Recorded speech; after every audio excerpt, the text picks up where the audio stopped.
and but I got 30 contacts, I think it was, in about an hour. So as far west as Oklahoma, as far east as France, and as far south as Dominican Republic, if I remember correctly. Nice. Wow. So That's impressive. that was pretty much all on 15 meters using the FT710 and the 17-foot whip on the mag mount on top of the car. So Wow. Nice. Very good. What about you, Michael? What have I been? I'm sorry. I just finally got this thing to go live. Hey, you're live right now, Mike. Just letting you know. Yeah. What was the question? What have you been up to now that you got your stream going? Oh God, dude, I've been working about 50 hours this week at an Amazon facility. And I've got another one that was just canceled because they weren't ready, and it just work, man. If it's not raining too bad, I threw something in the Brew and Activate feed saying, "Hey, let's go do some POTA." I want to get out this weekend. I'm getting stir crazy. I've been working, and I've been all work and no play. So who's game? Which one of y'all are game? Oh, man. I wish I could. I would so take you up on that offer. I have to move storage units, so I am going to be doing manual labor all weekend. Nice. Good morning, Paul. No. I'm only doing it to spite the current storage company, but that's another reason for another day. Is it Bluebird? No, it's okay. I'm trying to think who it is. I can't remember. I struck on them from my brain. That's basically what it is. Yeah, just work. Just work. Have all work, no play makes a man stir crazy. So, what's going on, Paul? No audio. No audio, dude. This is the ASMR version of Paul. I forgot to unmute myself Oh, there you go. I was cursing a lot in the background, like wondering why I was the only video that I could see, and everybody else said offline. And I was like, "What is wrong?" Turns out, apparently EV-Mux doesn't like VPNs. So, Oh, There you go. Shannon called it. she did. yeah. We're not worthy. I speak from experience because my own VPN, gives me a headache most of the time. But like I said in Paul's chat, it's worth it to be able to watch UK TV. So, Well, but not only that, but like VPNs are really good for your own privacy and protection, and like it doesn't do any good if you have to disable it in order to do shit. This is true. Yep. It's a new version of transparency when it comes to YouTube streaming. Yeah, you ain't kidding. And by the way, my channel was set to auto start, and it did not start. Marvin, did you get yours fixed? I haven't yet. but No. somebody said that you're streaming now. Chris Chris KD9YSW said that you're streaming now. So don't ask me. Yeah, I was like technical difficulties. This is. Hey. Well, what about you, Eric? Well, weekend. I have a feeling I'm all in the same boat as everybody else. If I have to confess, because this is probably confessional, I have done very little when it comes to ham radio, except maybe being on local repeaters and, dreaming about doing a POTA or, I did, I guess we'll call this faux 10 meters today. I was on a repeater on the way up to another client visit.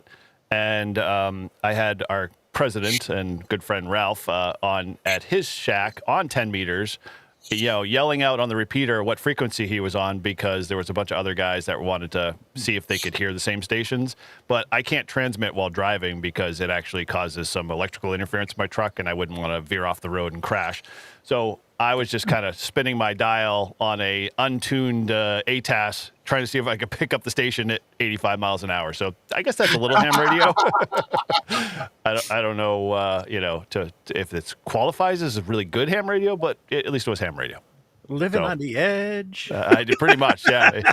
Dude, it is very, I have a tough time working, the wheel and staying focused on the road. I've got a HF radio All-Star in the second band, and that happened to be super active today. And then I've got the HF all loud, and I'm hearing, nothing because it's all just like noise. And I'm just like, okay, I'll just turn, one off. But yeah, that was about my ham radio week, I think. Yeah. Tortise, thank you, brother. You're welcome. I told you it's pay week. Very cool. Yeah. I'm going through the channels. Give me a few minutes. Okay. I pushed the button to add it. It's like, do you want to add it to the screen? I'm like, sure. But I was like, well, now where's the button to remove it? Or does it just go away? It goes away. Learning live. Goes away. We're still learning. We're all new to this. Yeah. Well, congratulations to anyone in my chat who got a membership. And I do have a couple little quirky emotes that you might see. Maybe you need to refresh, but you'll see the $20 is $20 one. So Do you still have that membership level, $20? no, I don't. I deleted that. So, yeah. And now I'll tell the story. So when last month when I created, Oh, geez. Tim, thanks. When I started? Yep.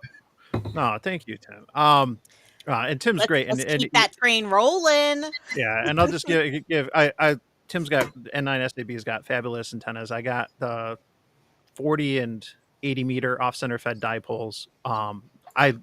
That really turned me on to the off center fed, which is an amazing overlooked multi-band antenna. And that 80 meter one I was just talking about last night. I love using that when we get into the winter months right now, and it gets dark at 3:00, and you're 80 and 40 are open up for late shift. It's great. But back to the membership thing. When I created the memberships, YouTube, it looked like you had to do 2 different tiers, and I just wanted to do like one tier for like $2.99 a month and just keep it simple. But I had to do a second tier, so I made one for $20, and I'm like, I'm just gonna call it $20 is $20, and I crossed my fingers, and when it got approved, I was able to delete it. So if anyone watching is ever thinking about doing memberships or whatever, you do have to come up with 2 tiers, at least as of now, when you start doing that. But you can make changes. You're limited to so many, but yeah. That was it was funny though to have the $20 is $20 even if briefly. But then I was like, I want to get rid of this because like right now it's other than some emotes and early releases and stuff like that, like I said, I'm just getting started with this. I'm still figuring it out, man. But We all are. yes. Yeah, now you got stuff going, Marvin. What are you up to, man? How's your week been? I think we skipped over you because you were getting the stream going. Oh, that's fine. It's one of those things where my truck is. So I had taken to a shop on a Monday 3 weeks ago, and I had them put a rear light in the box because I had a tonneau cover on, and they mounted the light right over the fender.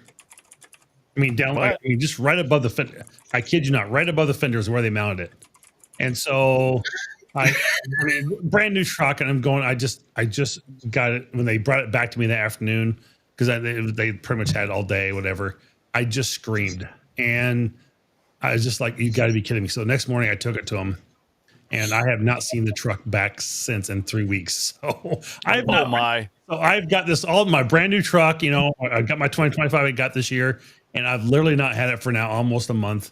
I have my ATAS antenna ready to install. I got all brand new cable to install, and I would have my HF rig up and working. I'd go do something, but I don't have a truck right now. I'm using a rental, so I haven't done anything in regards to ham radio. I did produce a video days coming out tomorrow morning early.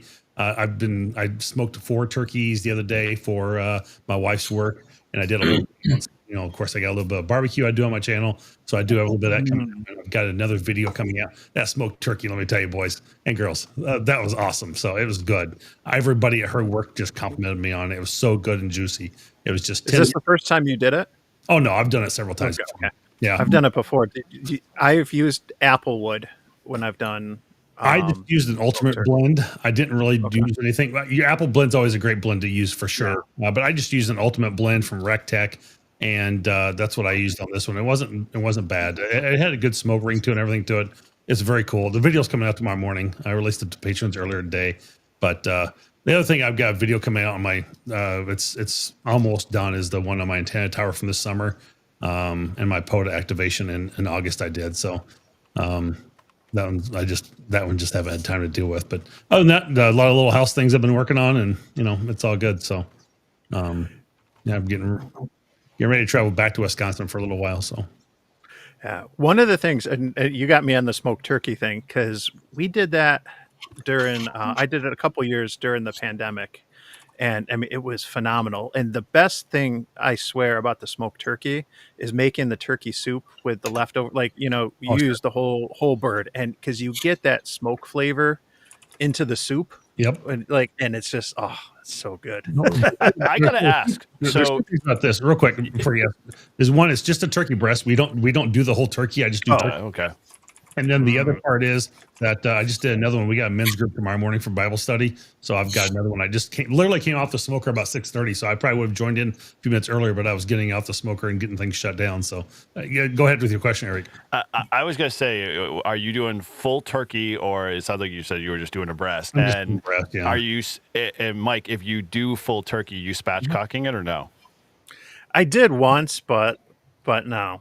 After that, no. I just fan of the spatchcocking. I've never done it, but I've seen it done a lot of times. I've watched a lot of videos on it. Here's why, and because I used to do the full bird as is, and I always had the problem, and I've got an upright smoker, and I always have had the problem where the white meat just becomes almost too done because it's trying to get the temperature up of the dark meat, right? And it becomes with this battle, and or vice versa. You get the dark meat too dry, and then the white meat's just not enough done. And so I went to spatchcocking one year, and I'm like, dude, I'm never going back. Once I did that, I was like, this is way easier and way more tender. And yeah, it's like the dark meat part of it. We just don't ever eat it, so we just don't do it.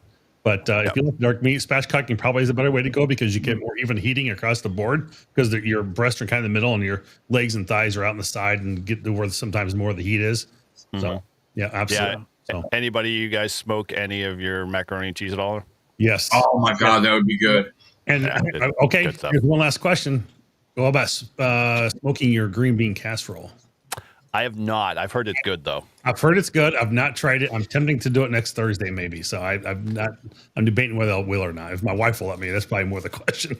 I have done sweet potatoes with marshmallows, and if I hear right, if you can get like whiskey, was it not whiskey infused marshmallows? What's the other? Is it bourbon infused? If you match that with the sweet potatoes, it's like to die for. It's like candy. Yeah. Interesting. I've never tried that one. Have you guys seen where they cut the spine out of the turkey, flip it over, press it, and you can cook the turkey in like 3 hours? That's spatch. Yeah. Okay. Yeah. Yep. Oh my God, I thought that was amazing. I actually was like, I might be tempted to do that this year. Oh yeah, dude, it's way if you got a good set of knives, cutting that backbone out and everything else like that, wicked simple. Even if you got a crappy set of knives, you could still get the backbone out pretty easy in the rib cage. Right. But once you spatchcock it, dude, it's awesome. You could do scissors, but the real cool guys use actual real good boning knife. But yeah, good knife. Now, everyone, if you are playing along at home, make sure that every time you hear the word spatchcock, you take a drink. I'm already halfway through.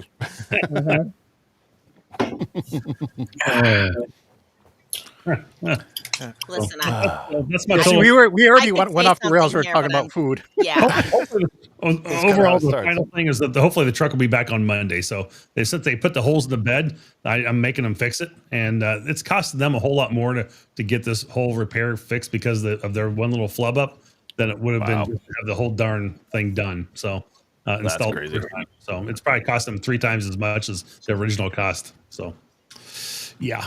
So it is what it is. Well, they're not going to let that dude mount the lights again. No, that was the junior technician. He's been fired. I'm hoping he kind of was because it's like, it's costing them a lot of money, and I'm not happy about it. And I've told him so. So, I'll play a ham radio once I get my truck back so I can go do something. So, I just shake my head. Yeah, good stuff. Well. I was gonna say, let's dive into the topics of being thankful in ham radio and some of the things that we're thankful for. Aside from food, one of my Elmers, and that's what I think we should kick it off with Elmers. One of my Elmers, WB2K, always likes to say ham stands for having another meal. And so 'cause it seems like we're always eating and stuff. But you know, I kind of like to throw it out to you guys. You know, some of the Elmers, whether they're local in your club or those that you've connected with one way or another. You know, I think that there's a lot to be thankful for when it comes to Elmers, and I'll throw it out to the group. Like, who wants to kind of jump in first with you know, a story or someone you want to give a shout out to? You're All laughing. right. You go first, Shannon. All right. Well, Shannon? you know, I had already decided that I was going to say that I was thankful for my former Elmer. His call sign used to be Mike Zero Juliet Echo Oscar. He changed it to Golf 5 Oscar Uniform Tango. And some of you guys may know a little bit of the backstory with my Elmer and I won't go into that, but I will say, despite everything that happened between us, I am still thankful for him. I would not be the ham radio operator that I am today without him. So I'm going to raise this glass of Camelot mead to him, and I'm going to wish him long life, good health, live long and prosper.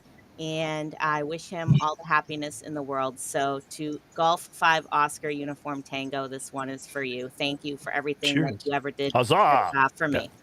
Now, wait a minute. I have a question. You said it's Golf 0 Oscar Uniform Tango. Gout is his call sign? No, it's Golf 5 Oscar 5. Uniform Tango. He wanted Golf 0 Oscar Uniform Tango, so he did want his call sign to spell gout, but Golf 0 Oscar Uniform Tango is still alive, so he had to go with Golf 5 Oscar Uniform Tango, but this one is for you, Robin. It's still gout. No, Golf 0 Uniform Tango is a net control on 80 meters coming up at 8 o'clock, I think. That's the net, you mean, that right? Yeah. The gout net. Awesome. Discuss What your about you? ailments. What about you, Eric? Oh, all right. Well, so I have to say, when you posed these questions, I was kind of thinking mentors. I have one.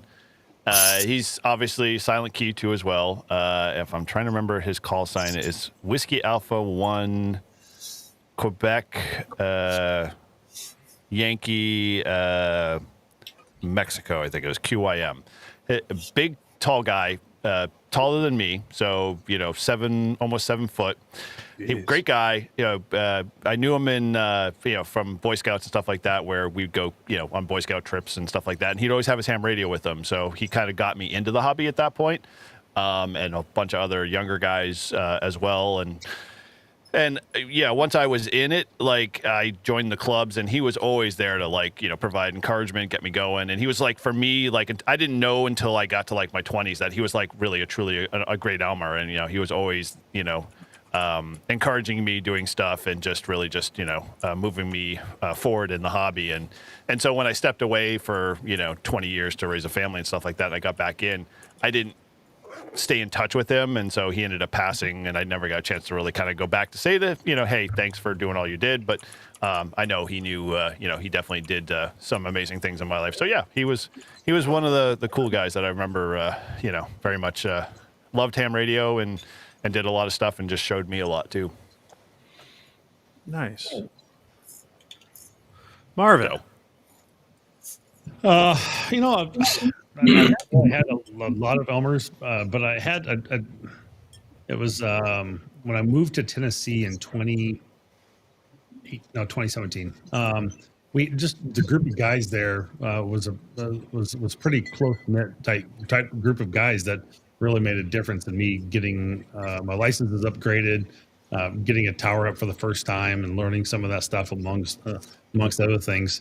And then we just really, had all these group projects we ended up doing, and it was kind of a totality of different people. I've never been just per se one person that has really, been a mentor for me. But we there's a couple of guys that I still talk with regularly, and we bounce things back and forth off each other quite a bit, which is kind of nice. So it's always nice to have that in your back pocket too. But I've got one guy that's really been really helpful up here, in the Northeast area for me, and we've done a lot of RF type of testing, and being part of the RF detection team with the ARRL. And so it's been cool to be able to learn from him and see a lot of his tools and things that he's had, and be able to learn and utilize some of them to help detect those RF signals that are out there in your shack, whatever those might be. And that's been really helpful overall. So very grateful for those guys to be around. But like I said, never been really one particular person, but a group of people overall. Cool. Well, I still don't have a ham shack, but when I do get one, I might hit you One up day for- you'll grow up. I'll be a real boy. Oh no! Absolutely. Yeah. Yeah, let's not go there. What about you, Paul? Well, I wish I had an Elmer. I would gladly raise my glass to the person that taught me all of the things, but I really don't have one. So Yeah, but you know what? I'm going to give you your flowers. Well, you can still smell them. As the saying goes. Because what you're doing too is, the Elmer. It's not always about being, in my opinion, being the expert so much as sometimes it's just having people there. And you've got a great live stream that Weekend Warriors that you do, and I know that some of that's outside, falls outside of the ham radio community, but there's a blend. You have hams, you have non-hams and stuff, and I think having that sense of community and togetherness and being there for each other, I think that's an important part of being an Elmer in this community. And encouraging others, being there to support others. You don't have to be the expert, because I don't think any of us have the answers to everything. And and sometimes it's actually refreshing when you find a ham that says, I don't know. Right? In comparison to it depends. Yeah. Well, I guess in that instance, then, right? So, like, I would be the Weekend Warriors Elmer, right? Because I started that. Like, that's my group therapy on the interwebs, and I believe that everybody that's included is a ham. Whose phone is that? I don't know who's making noises there. But then so to reflect back on who my Elmer would be, then it would be all of YouTube. Really, it would be Ham Radio Crusader, Freddie Mac with all the all-star knowledge, and you and Eric for the YouTube assistance, and of course you get T.O. and Josh and Jason. Like, yeah, I guess YouTube would be my Elmers. So cheers to YouTube. Cheers to all Yeah. the YouTubers. And that's Aw. one of the things I kind of wanted to get into next, outside of like the club Elmer. So it's a good segue. But before we do that, I just want to point out, and I think we had it up on the screen. Where was it? What Danny said. So Larry W2LB, Larry was local here. I knew him. You'd seen Larry appear in a couple of my Hamfest videos and stuff. I think that the last one I did for the my club's Hamfest, you just see Larry walk by and he's like, "Hey, Mike," and I was like, "Hey, Larry," and Larry was just a great guy. He's a silent key now. He just passed recently, but he was one of those hams that was always at events and always willing to go help people out. And like I was saying earlier, sometimes it's just being there for others in the ham community and stuff. So I'll raise a glass Yep. to Larry. Raise a glass to Larry and all yeah. the hams who have gone silent key Yes. over this year. Yes. Mm-hmm. Amen to that. Gonna need a There refill. have been too many. Keep cheering.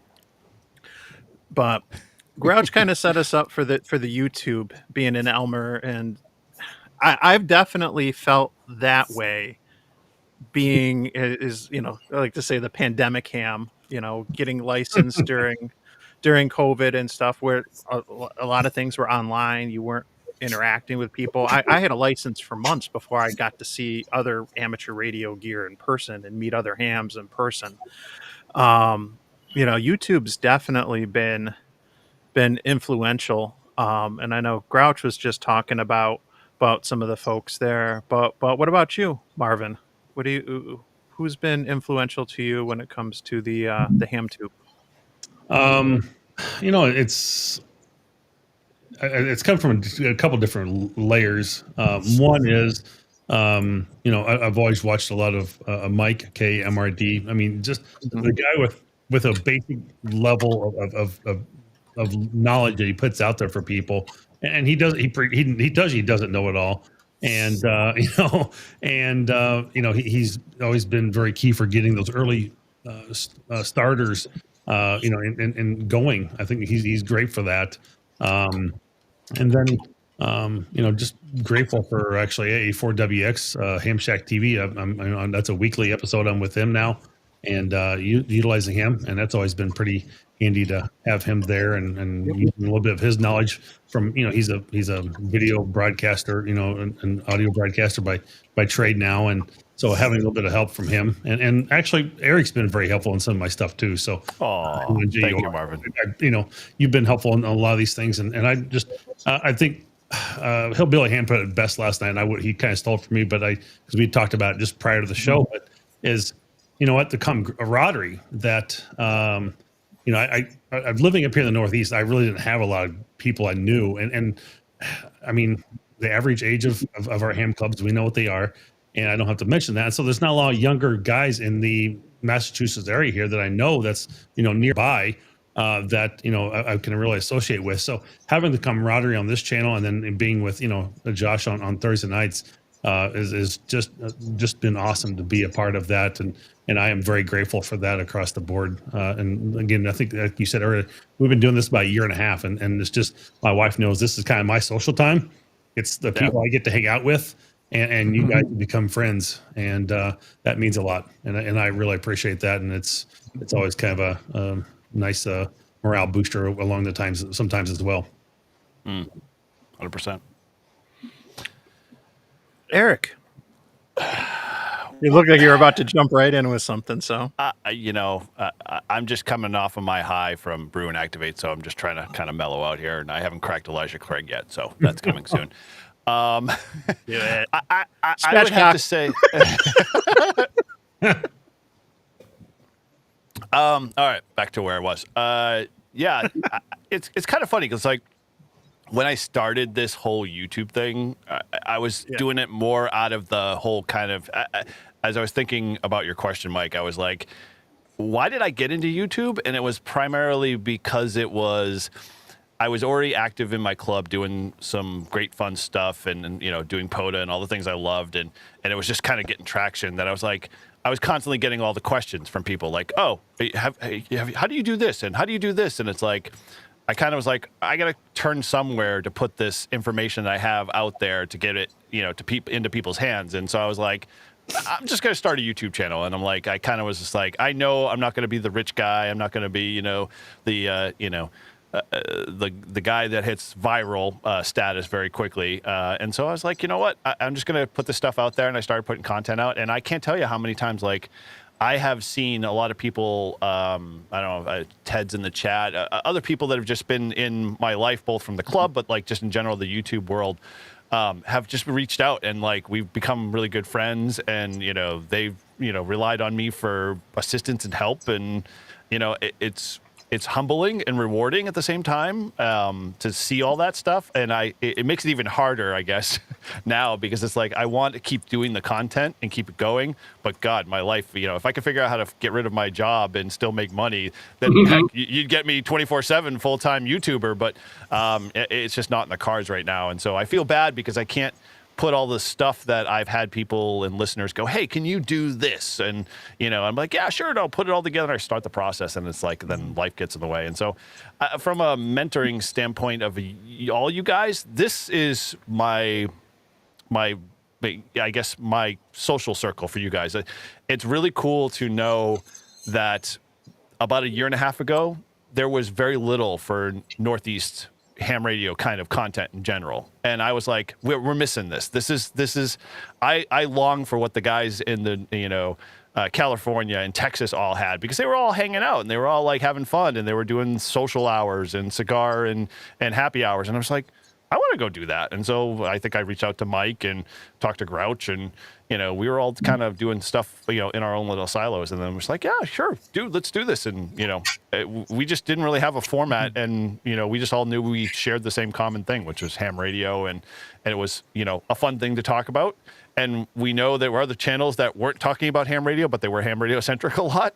And so we were like, yeah, we'll just kind of blend it all together. And so, I'm happy to have you guys, and I'm always excited when we bring on new people and they stick. Thank you, Shannon. So, it's a good thing to see that we don't irritate people and drive them away. And so, yeah, I guess that would be where I would thankful in the YouTube world. Yeah, no, I thought it was great. And what Eric said, I remember getting we had a phone call. We chatted. I can't remember if you reached out to me by email or Discord or whatever, exchanged numbers, and we chatted. And just like you said, you were like,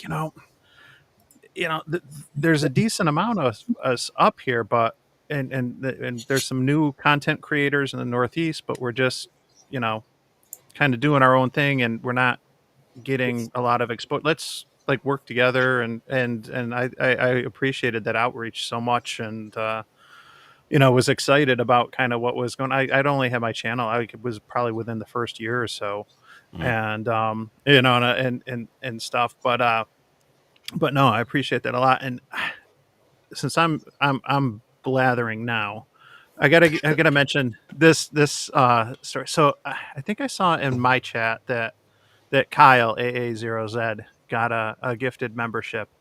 And I could tell a story about him. And he maybe hasn't heard the side of it. But we give, shout outs to a lot of the bigger creators like Mike and Jason and Josh that have all influenced us, whether it's with POTA or YouTube or one thing or another. But a couple years ago, and I'd only had my channel for I was maybe within the first year. I saw in Discord that Dennis 86 DM was doing a Denko battery kit, and Kyle was going to host a live stream build of the battery kit. And now I didn't know that there was a live stream involved. I just kind of caught the post in Discord, and it was like, hey, a couple, pre-release kits are available, this price, whatever. And I was like, okay, cool, I'll take one. Yeah. Or Kyle reached out and sent me a message like, there's one left. Do you want it? I was like, sure, I'll take it. Paid, got it. And all of a sudden, a day or two later, I get like this group message, and I'm on with him and Jason and a whole bunch of others, and they're talking about the live stream. And I kind of was like, wait, you mean we're building this live? I thought I was just getting the kit pre-release, and I was like, I'll get to it when I get to it. Surprise. And I'm like, holy shit, I've never done anything like this. I've never built a battery. I barely built an antenna at that point. I'm a new creator. I've popped on live streams as a guest, but I've never I done anything. And it kind of sent a message to Kyle. I was like, I don't know, man. I wasn't expecting this. What he was like, what, you're gonna back out? What? Come on, and he's like, do you have you got an overhead camera? That's all you need, an OBS. And I was like, I'll figure it out, and he kind of, and sometimes Elmers too push you, and that's what he pushed me. He pushed, and that's one of the things I've always appreciated about ham radio, especially not being an engineer, being in IT or the fire service or any of that, is like ham radio pushes me out of my comfort zone to do things and go places I normally wouldn't do. And that's something that I think good Elmers can do, is they can help you, do something you normally wouldn't do that you don't think you're capable of. They can kind of give you that extra nudge. And sometimes that's all we need. Is that little bit of nudge, and someone that believes in you or is willing to give you an opportunity or a shot. And sure enough, I figured it out. I said, I learned OBS in like a week or so. I got everything set up. I had the fire extinguisher ready. You know, and I built a dang LifePo battery live. You want to talk about pressure? Being on a live stream with these guys, built it, and the thing works, and I use it almost every week with my 705. I use that Denko that I built, which is so cool. And so, shout out to Kyle. And I know that Chris was commenting earlier about meeting a lot of the YouTubers and pretty much everyone except for Marvin. I don't know how he missed you at Hamvention, Marvin, because you were there briefly, but Well, yeah. Kyle's done a lot with planning the happy hour, some of this other stuff. So shout out to Kyle. He does a lot of stuff behind the scenes, and I appreciated that opportunity and that nudge. I certainly needed that, and that's something I'm very, very thankful for. All right, who wants to follow that? I know, like, talk about like, somber moment there. Holy moly. So if we're talking We- about our favorite ham radio YouTubers, Mhm. obviously I have to say, like, all you guys, the Live Free and Ham Aw. guys that, really took me and Miles, like, under your wings at the 24-hour POTA.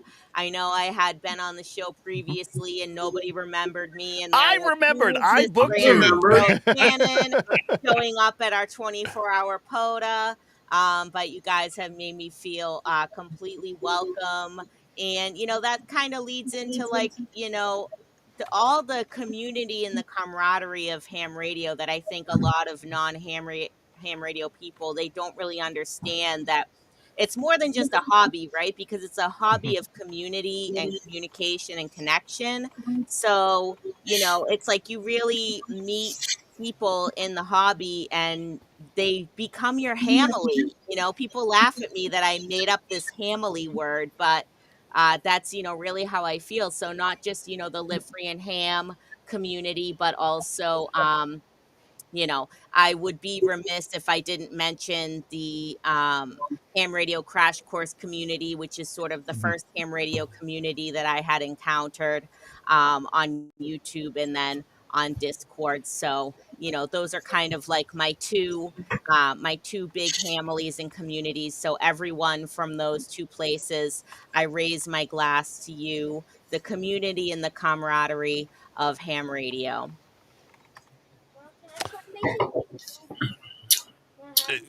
Oh, sorry, I missed that, the raising the glass part. Mhm. Well, it's funny because it's like when we decided as the Live Free and Ham doing the 24-hour Yeah. POTA, we were just like, oh, this is going to be like just an event to hang out. But in the back of my mind, I was like, I finally get to like not get away, but add to, I should say, meeting folks like Mike and Tortise and Shannon and everybody else who showed up for that event, and that just like was like sealed the deal, because at that point, like in my mind, it like made it much more real that I'm like, oh wow, these people obviously are going to be long-term friends from now until whenever we all kind of move on. But yeah, it's just it's phenomenal how YouTube is just like taken this past year and a half with all of us and just done some really cool connections, both for our own individual stuff, but then just as a whole. And like we're all like here to just be hanging out and have fun and do ham radio, and that for me is just like way better than whether or not I'm at 5,000 subscribers or 10,000 or one of the biggest YouTubers or whatever, because it's more important for me to be able to like really just help the next person down the line to be a better ham radio operator if that's what they want to be, or whatever else. And so I think that all you guys kind of share that in some form or fashion. Everyone I talk to, it's like, oh yeah, we're doing this with somebody, or I'm meeting somebody to do a POTA. Yeah. Like, I mean, Mike did one with the two guys where we went up and did a soda, and he didn't take the 710 this time, and I appreciate that, Mike. That's a good call. So it's things like that you love to see, because that's like the extra added layer that I get to see, because Mike put a video out that when we talk offline or we talk in a forum like this, it's like I get the insider baseball, but then I also get to see the the kind of final story that he's put together, which is just really cool in my mind. I think it's awesome to see. Yeah, and I think, and we could go off on a whole tangent, I think, Isn't that about what we're here for? clubs for clubs in real life versus clubs and communities online and everything and I think a lot of us probably are Gen Xers where we know life before the internet. We know life after. We remember Right. long distance. God, I probably still have a phone card laying around somewhere or whatever for long distance. If you remember those, Wow. right? So Mhm. we've kind of been through quite a bit and everything. And I think there's an argument to be made for both. There's benefits for both. I don't think, and I think sometimes we get caught up in hammer. It's like it's black and white. It's one or the other. Just because someone's doing FT8, people are going to hate on FT8 because then they feel like, oh, that's somebody that's not doing CW or someone that's not doing SSB, and and I forget who did it. That someone likened it. They gave a real good. I think it was on Twitter or X or Twix or whatever we're calling it now. On a thread, it had kind of commented and made a good analogy. It's like your favorite bar, and if someone stops going, then you think that all of a sudden, it's going to die and it's going to be a dive, and that's how it can be with certain modes or bands and everything else. And it's there's so much in ham radio to do and experience and everything else, and I think YouTube's been really good. I think it's been I've made so many connections and had so much fun. I've learned so much as a result of it, and I think that's definitely a good thing. Well, Place where everybody knows your call sign. Yeah. But here's the sidebars. Like, I have to say that, like, I don't think I ever would have looked into skydiving whatsoever if we didn't like all kind of hang out with Grouch and like go through that whole experience at the same time. And now guess what? Like I've already committed myself and it's, in stone. In 2 years, I'm jumping with Grouch once he finally gets to that point. Nice chest shot there, Mike. Wow. So, that's kind of like that's what caught my eye. Sorry. There's too much. So I was head down. I was like typing and I was like, what did I do? What did I do? Tortise. It's always Tortise, Mike. Is it cold in here? That's where I was going next. So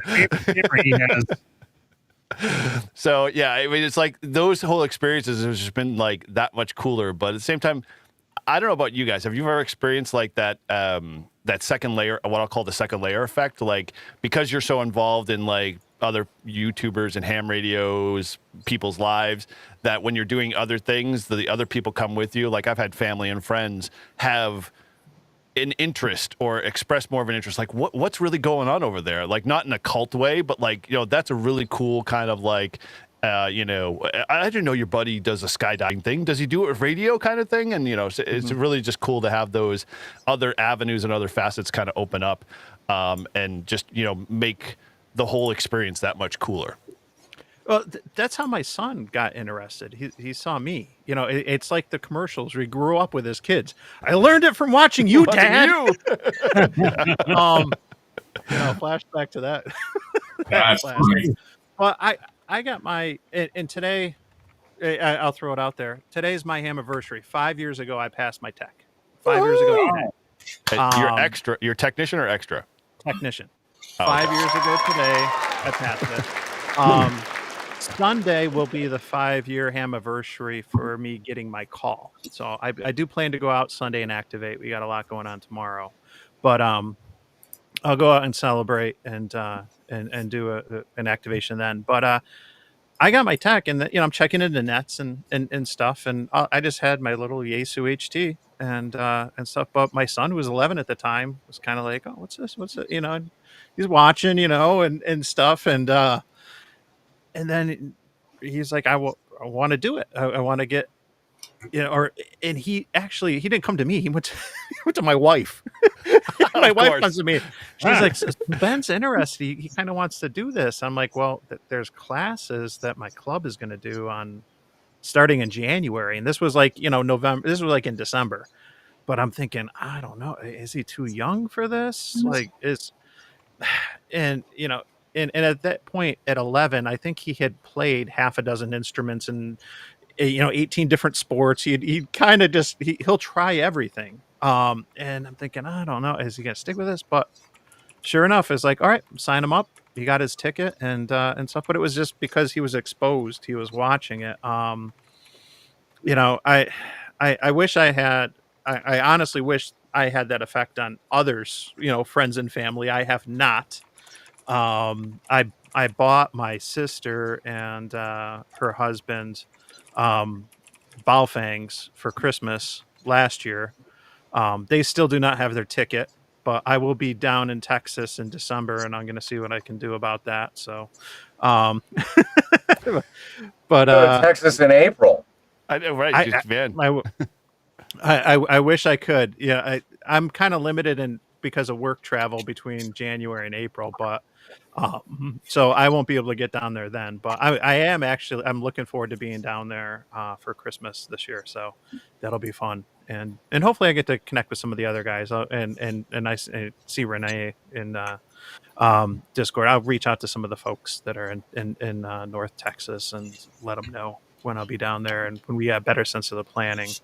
But anyway, yeah, I wish others like got interested, but at the same time, I don't want to be that guy, and I don't want to force things. And I don't force my son to go out and do POTA. You know, he's 16 now. He's got a girlfriend. He's worrying about girls. getting a driver's license and everything else. You know, so I don't ever want to force that and make it into a negative thing. But I hope that more people do get interested. So here's, I know I was giving Shannon crap about the damn girls thing, but like in essence, my daughter's the same way. She got her ticket like 2 years ago as a surprise to me as a dad thing. And she loved ham radio because she got the chance to participate in some of it. But she's got a boyfriend now. So damn boyfriends too, as they say, like he's literally sucking up all the time away from her. And she doesn't like, I was this close to getting a mobile in her Jeep and getting antennas set up. And she's like, no, we'll put that on pause, Dad. And so, it was like, oh, look, we got Santa Claus showing up. No, you're late, sir. It's Para Noel, early. Kris Kringle. So yeah, it was. She'll come around. As you know, Mike, they'll eventually get to that point where they're like, oh yeah, I remember how much fun I had watching my dad do certain things and whatever. So it's always good. Yeah. Forget boys. Exactly. Forget them. The men is what you want. If I can at least convince my brother to pay the $35 and get his damn GMRS license, at least like he's got his Baofeng, he watches Not a Rubicon and everything else. And when Randy commented on one of my videos, I screenshot it and like I texted it to my brother, and he was like, "Oh my god!" That's awesome. Nice. Yeah, but real quick, who here has their GMR? Who doesn't have the GMRS license? I don't. Wow. Okay. I don't like. Who here has What do you need it for? Radio? Who here has a CB radio and uses it? Yeah, see, I don't touch it. I have Grouch gifted me one, and I still have it in a box. I just can't commit. That's terrible, man. Fine. If that's my one flaw, then I will accept it. Yeah. Well, I'll just preface. I put my hand up for the CB. I have used the CB once. It was from a hotel room with a mag mount antenna on the air conditioner. I did not make a contact, but I at least tried. But I do have a CB antenna in the mail to me right now as we speak, and they'll be. You can always find somebody on 11-meter stuff. Speaking of licenses, I just talked to Annie earlier on Discord, and she's thinking that she might have her license on Monday. And Tim, who was with me at Nearfest, should have his license on Tuesday. Ooh. Oh, that's cool, dude. Two more. Dude, there are a lot of super excited folks. Like, I mean, like, I can't tell you how, like, maybe if you've seen this pattern, it's like you've seen when we didn't have the whole, government shutdown and FCC closing and stuff like that. It always took a lot of new technicians a long time to kind of ramp up and start talking on repeaters and stuff like that. now that we've had like a whole entire month where they've been like chewing at the bit to try to get their ticket, they finally get it. And like, I've literally talked to 3 brand new hams today alone on repeaters. And like that you could hear their shaky voice. It's almost comical to hear, but at the same time, it's like, I got to answer this guy, blah, blah, blah, KC something. And it's like, and then like, there's a little shaky pause in their voice and then they drop. And then you're like, I got to answer this guy back and talk to him, at least to, have a conversation. It's going to be kind of like the baby boomer for ham radio. Yeah. Exactly. Yeah. Yeah. So, if you've gotten your new ticket, hey, let us know in the chat. It'd be really cool because I'm curious to see how many people are out there and, waiting for their tickets or going to get their tickets or maybe upgraded. Yeah. And you can get your GMRS ticket now. I mean, they're open. They're operators are standing by. It's not very hard to get your GMRS. As soon as it went from 70 to 35, I'm like, I'm in. All right. And by the way, we don't have to go down there, but just out of curiosity, Eric and Paul, did you get the win link I sent you? I did. I didn't read it though. Right. Okay. But it's related to this, but all right. Sell me on this GMRS license. Why do I need it? Yeah, because please. GMRS, you don't need a license. Like, why do I need to spend an extra $35 for a license that I don't need to use?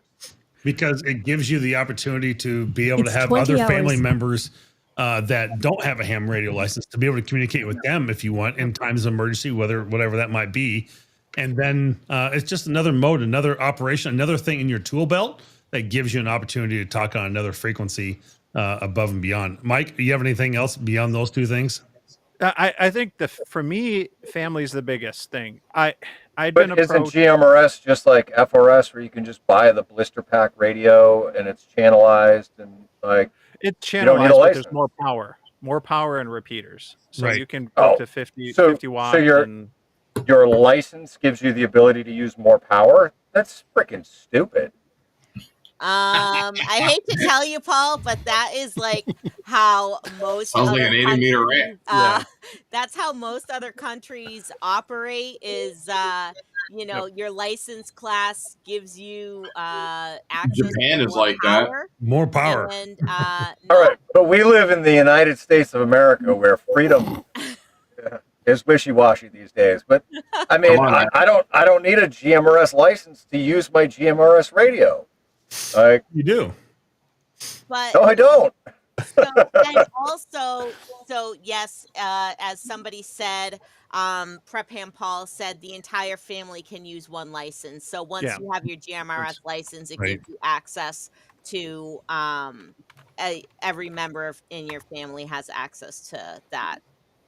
I guess I just don't get it. Like, I mean, I bought everybody in the family GMRS radios a few years back. They're all Motorola radios. They're all channelized. They're all a max of maybe 2 watts. Like, I mean, but what difference does a license make? You can't take that radio and increase the power magically. They're probably FRS ones, or those might be FRS. No, they're GMRS. I verified the frequency. Yeah. How many channels do you have? I have 40, I think. Okay. There's like 20. Plus you can do like there's like slots or whatever, like you can add tones to it, different things. Like it's all kind of built into the radio. It's GMRS then. But it's a cheap shit like $20 freaking radio. Yep. That you don't need a license for. So I just don't understand. Why pay the extra $35 for no reason? Yeah, it's again, like when it comes to that, like I don't mind. Like it's $35 is $35. I mean, I feel like it sort of goes into this territory of like you can buy Baofangs on Amazon. Yep. So why do you need to get a license, right? But you don't. I guess until you get caught. I guess right. Not that I'm actually using things without a license. If the FCC says you need a license, I say get the license. Don't break the law. I do not advocate breaking the law. I know Breaking the law. Breaking the law. I know there is like a little bit of a gray area there because FRS channels do overlap with GMRS channels. But yes, to be on a repeater, you are supposed to have a GMRS license with a GMRS call sign. And to use certain power, you are supposed to have the license and the call sign. So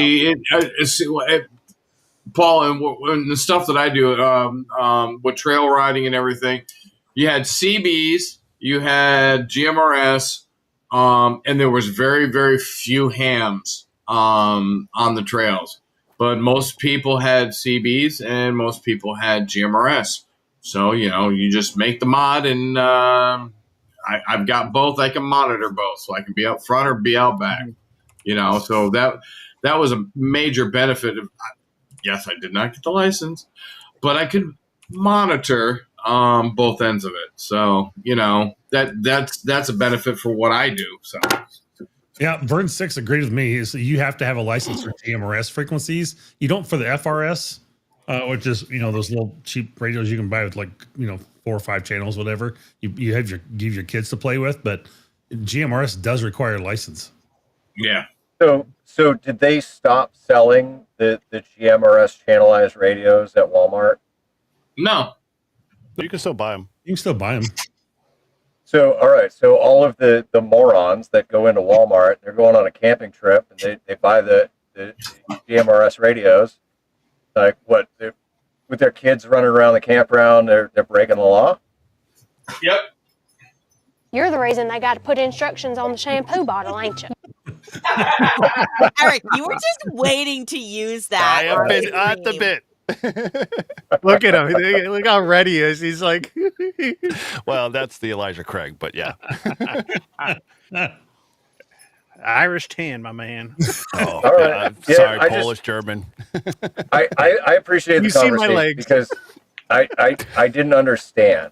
How did why we get so far off the rails? Remember when we were talking about what we were thankful for? Yeah, we're not thankful any longer. And the GMRS came up, and it was just like, I'm thankful for the FCC and their rules.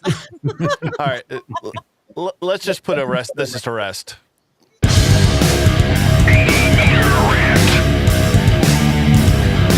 Okay, now we're all good. Let's continue back on for the thoughtfulness. well, to pivot. How's that cow treating you, Paul? So, another thing I wanted to put out there we talked about YouTubers, we talked about Elmers being thankful for. What are some of I didn't get to talk about anything. I've been just sitting over here in the corner. Nobody's asked me a thing. Well, we haven't asked Topo Gigio either, well, so he's got to get in there. What type of activities? So here you go, Michael. Here's the question: activities. What type of activities are you really thankful for in ham radio? And he froze. You can't make this shit up. That's awesome. Somebody snapped that picture. That's a cover art. That rum will do that come to at you. a perfect time. Oh man, where's snipping tool? There we go. Yeah. Let's go to Chris. All right, let's go to Chris. Because Chris has been quiet. So, we were talking about Elmers and YouTubers, things that we're thankful for, people. But let's step away from people and talk about programs and activities and some of those things in ham radio. What are you thankful for when it comes to activities and programs in ham radio? Well, I think field day. Field day is a big one because learn a lot from field day, and POTA obviously. So I had a feeling POTA is probably going to be one of those ones, but you brought up field day, and that's something I went out and I visited a couple field day sites this year, and I'd been to one before with my son once briefly. It always seems like June there's graduations or weddings or something that gets in the way. But are you involved with planning? Do you coordinate with, or you just go out by yourself? Do you work with your club? How do you participate in field day? So I just started a club on the Cape. So I'm the president, and I will be doing winter field day coordinations and everything, along with summer field day also. So nice. I got to ask, there's no clubs on the Cape right now, or no? There is clubs on the Cape, but the clubs on the Cape don't do anything. Ah, yes. Then you need to go back and watch Brew and Activate, and that'll help you, reinvigorate your club. But that's just a sidebar plug. But anyway, I don't think there's any reinvigoration. Just let them all die. All right, I'm back. I tried doing like POTA outings with them, and they pretty much shut me down on everything. Yeah, you name it. Well, you're just too lovable, man. That's the problem. Well, I think it's the beard. I think they're afraid of it. Hey, Topo GTO, seeing so nobody else wants to POTA with me this weekend, what are you doing? Are you up in New Hampshire? No, he's down by you. No, he's been on New Hampshire in the weekends. No, I'm down here. I got into an accident on Wednesday with my car up in New Hampshire. Oh, no. No, So good, man. I was driving through Brookline. Is that Michael? What? What? Who just asked about POTA? Mike. I did. Okay, so where Wow, are you did not hear a thing I said at the when we were in the backstage and before, because I said I wanted to do some POTA. Eric's like, I've got stuff to do. Everybody's out of reach, and you obviously were floating on the. yet? Okay. Boy, you are dumber than a sack of hammers. God bless. Michael, you froze again. You're Where frozen. are you? No, I didn't. You're frozen. No, I didn't. Are you No, I didn't.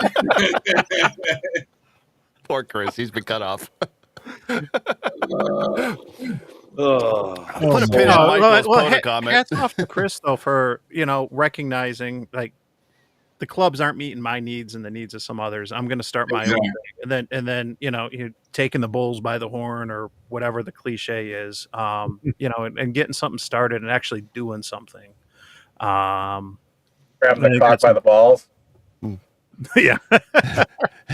Get busy living or get busy dying, as they say, right? Yeah. The thing is down here we have some repeaters that they're owned by people, but they are not maintained by them. So that's part of the club's idea is to raise money to fix the repeaters that need repairs. So, That's cool. Oh.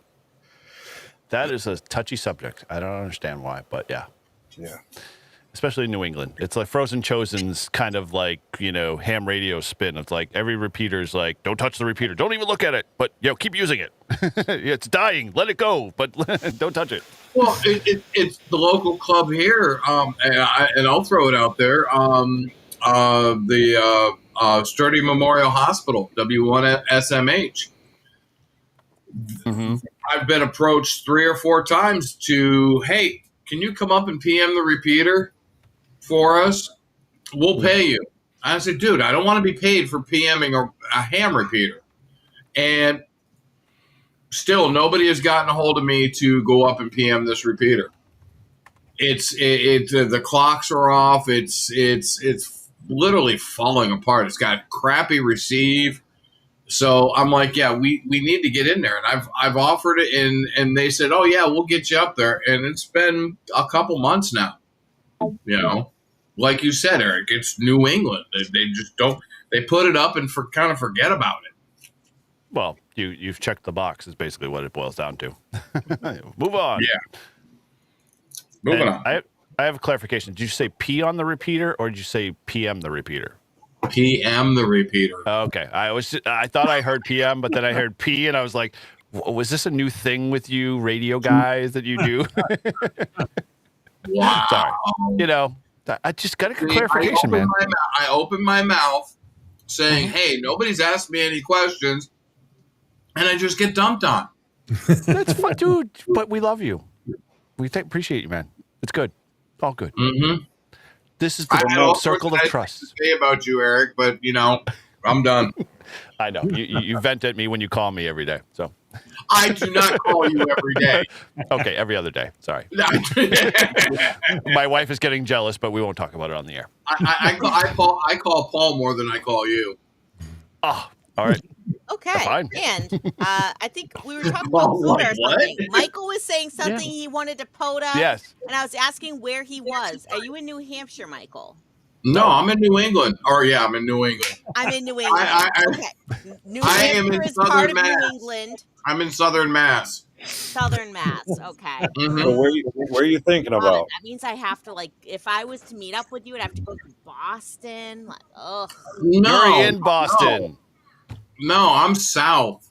Yeah. The South shall rise again. I am in Southern Mass. You're in Southern Mass. I am in Northeastern Mass. That means to get I am sorry that you're up there near the Lynn area and everything. Everybody sing it now. Lynn, city of sin.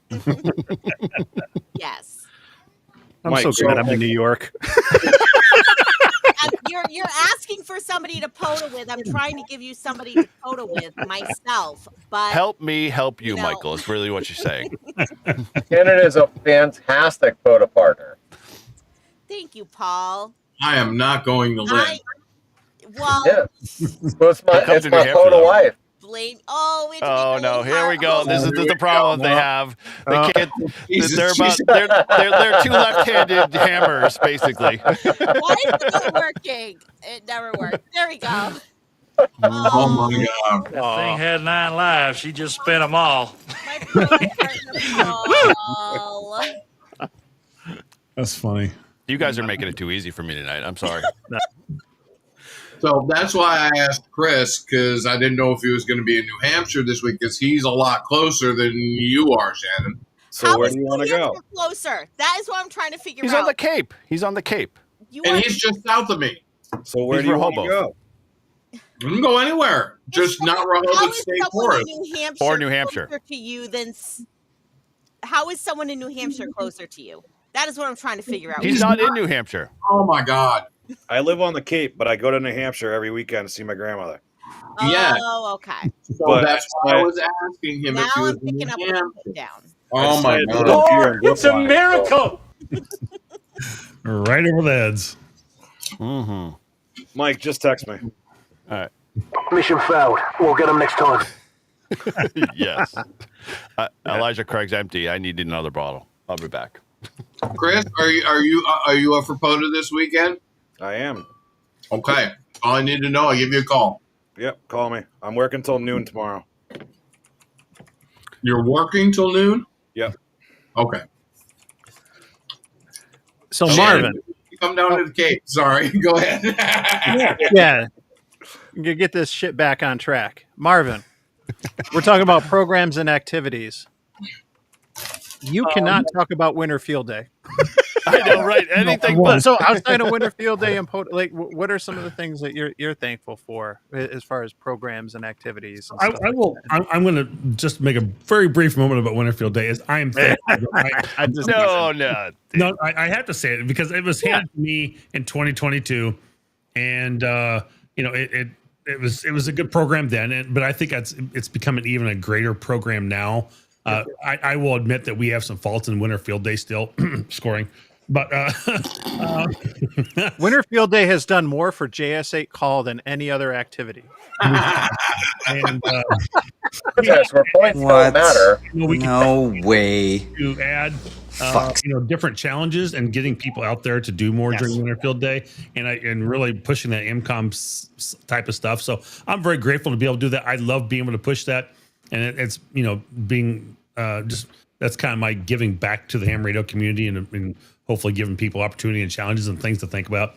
But overall, I'm just grateful that POTA really has brought. I mean, the fact that organization stepped up after 2016 and made the National Parks in the Air program, now POTA today, what it is. I mean, it has brought in so many people out of the woodwork that. If somebody said ham radio was dead, they're completely wrong today because of what POTA has done to the ham radio overall, and getting an opportunity to give people, young technicians and stuff, a way to get in, and people who are limited by housing or rules, HOAs, etc., don't have antenna farms, they can't do. It really gives people a way to get out and do things, which is great. And then, I'm really thankful for a lot of people out there like Sebastian, Ham 2K Polo, World Radio League, that they continue to develop new programs, making them modern day and bringing them to life for the ham radio community. Because I mean, we have programs that they're like N1MM who've been around for 20 some years, maybe longer, maybe 30 years. But I guess that stays up with modern technology a little bit. But there's a lot of programs out there that are still very, 1990s almost. Not running DOS, but I mean they're not far from it sometimes. And they antiquated. And they're antiquated. Yeah, exactly. That's a great word for it. And so I'm glad for people like Sebastian and World Radio League to continue to develop new programs. And even other companies to continue to develop new radios. It adds a lot to our, the innovators and developers that continue to work on things. Really continues to bring this to life, and how well people use those tools and things to be part of their everyday career. Someone I saw mentioned in the chat a few minutes ago is like, I literally was able to use my ham radio skills to help them change the antenna at work because of what my knowledge and skills were, and it's like that's awesome. I love how that integrates into everybody's lives every day in some way or another. So I'm so glad that you mentioned Polo and the logging apps and everything and I feel like a schmuck to a certain extent, because like it was thinking about like the different things we can be thankful for. I had, volunteers on the list, thinking about those that volunteer for programs like POTA or volunteer to support major events like races and stuff like that. But, like you mentioned, Polo, World Radio League, Hammers. I think it was Jared that did Hammers. Yep. A lot of these, some of the developers in the ham radio community, because it's such a small niche, it's just people that took it on themselves to create apps. I was joking about JS8 Call, but that's another example, of something that, people are just putting the time. People, I don't think any of us are getting rich in this hobby, it's certainly not on YouTube at least, but no, like, those that and when I reached out to, Sebastian, when I started using Polo, and I was like, oh, hey, can you do the YouTube link thing for my channel, and stuff. And like, I sent him a DM on Discord, like within a day, less than a day. Like it was, he's like, done, all fixed, all set, and it's like, oh my gosh. Yeah, but I had my trash can in like an hour. Yeah. Still annoyed by that, but whatever. Yeah, no, but yeah, that just makes me think like, oh man, I forget all the developers that work on, some of the software and the stuff that we use. I do WinLink Wednesday.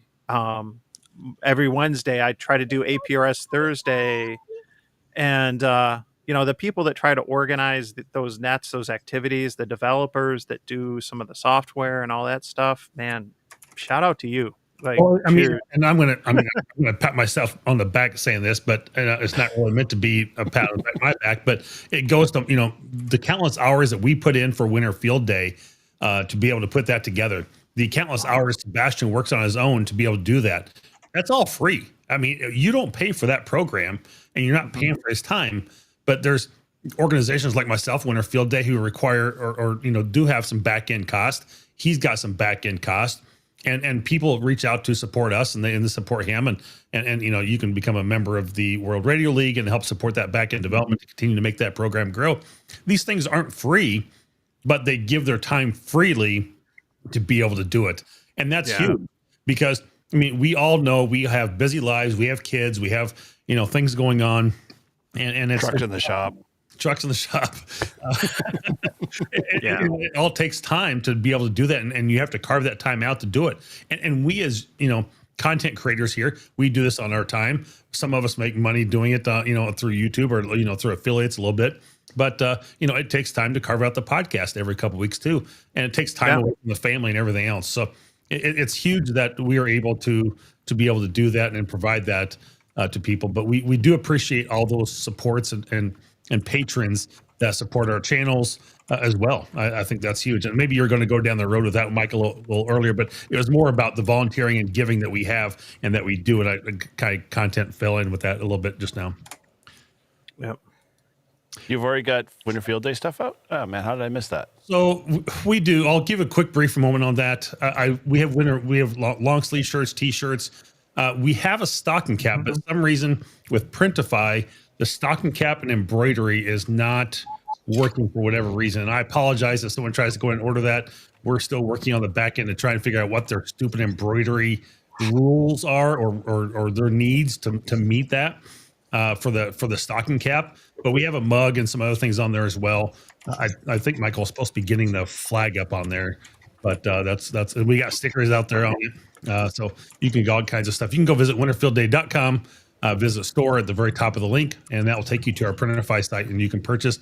And all that support is going directly back to Winterfield Day to continue to support us because we don't have a corporate sponsor right now. That support goes directly to us. So you mean ICOM bailed on you? They bailed on a lot of people. So ICOM bailed on you? Yes. Oh, those ICOM fanboys, man, they must be chomping at the bit and getting pissed. Still better than they used to. I don't know. So I didn't. Would you say I lost audio there for a minute? I bet you did. Have you seen my wiener? that better, Mike? Yeah. So Marvin, I have a question. Are you going to be bringing on hooded sweatshirts anytime soon? I can throw one on there. It's not a big deal. Yeah, it just never. We just did regular sweatshirts, but if people want hood, we can certainly do it. So, well, I know There's regular sweatshirt. My bald head kind of gets cold, so it's nice to have the hood to flip. 100%, man. We can get for big boy shirts too. So, I don't have that problem. What the big? I made a point when I put my merch shop up to make sure that I had tall sizes as well. Yeah, trust me, Mike. I know your deal. Yep. Because like sometimes, like it's like I the big swear. and tall dilemma. Like sometimes I spend you too much time doing that. You get like a size up, and it's just getting wider. You see, like I'm getting wings. Or you just get close enough that you have a little extra length, and then you stick the damn thing in the dryer by accident, and lo and behold, you've lost any gain that you had at the beginning. Yeah, my Send QSL t-shirt's just a little short. It's almost like a half shirt, but you can't see beyond the wording. Just cut it off. And, we'll work I don't have to. It already shrank up, so it's all good. Yeah. I was just talking about the cold head. That's all. Yeah. Well, we talked about I think we're all on board with POTA and Winter Field Day, and we talked about regular Field Day. Hamfests.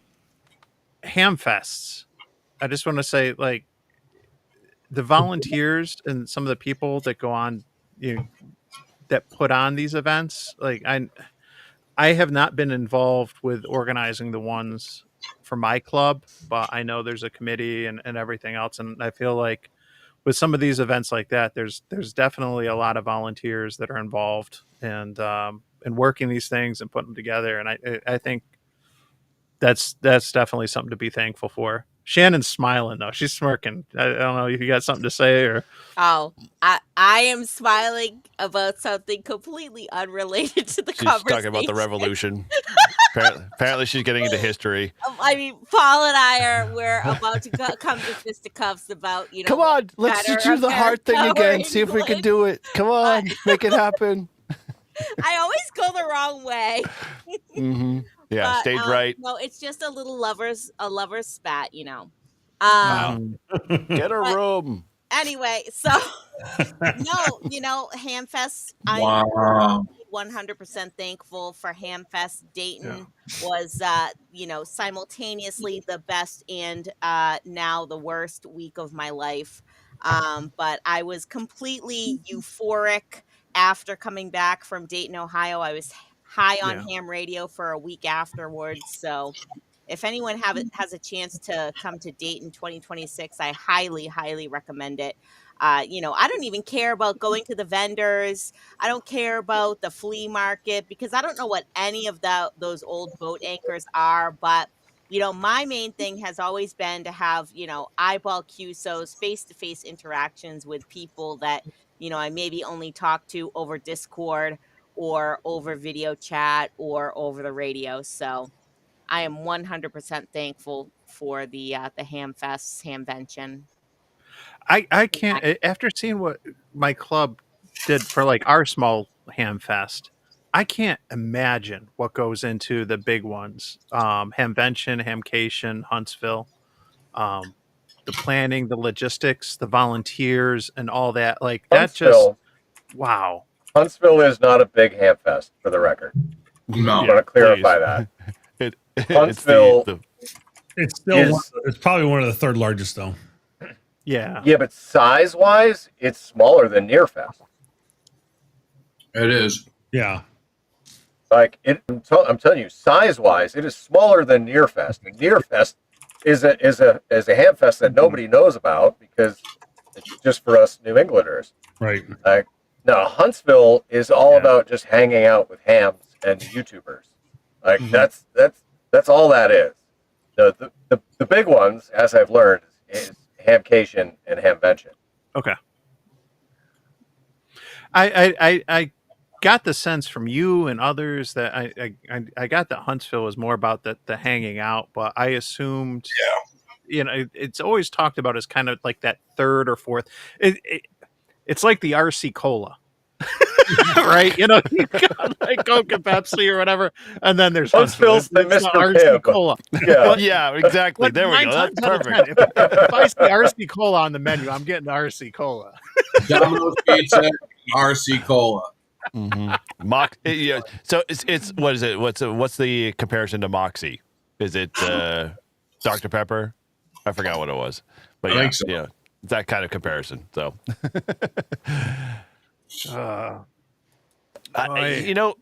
it's funny. Like I give and I do my fair share. I'll admit, from a standpoint of an end user and attending like Hamex as an example, I always sometimes just turn up my,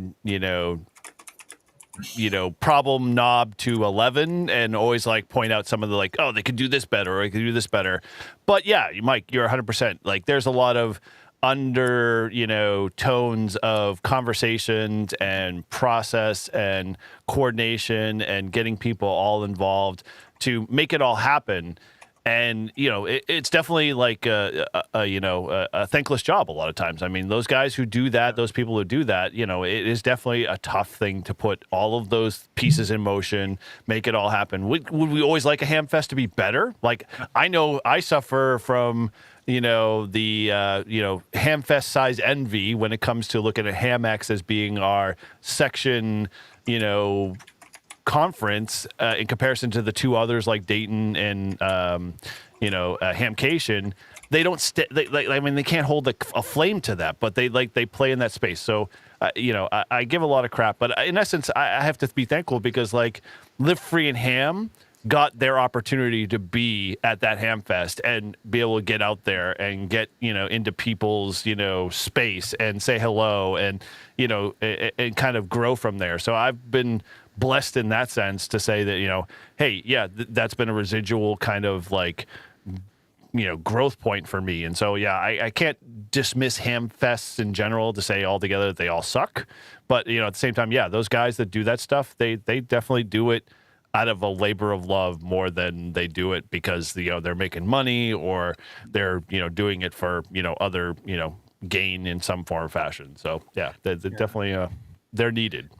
Well, I'm going to use what you were just talking about when you're saying thankless to segue into another volunteer type thing. I volunteered a couple years ago to help out with the Boilermaker race, which is a 5K, 15K race in Utica, New York, where I'm from. And I've usually shit-faced during the race. The race ends at the brewery. I kid you not, and it's free beer at the end.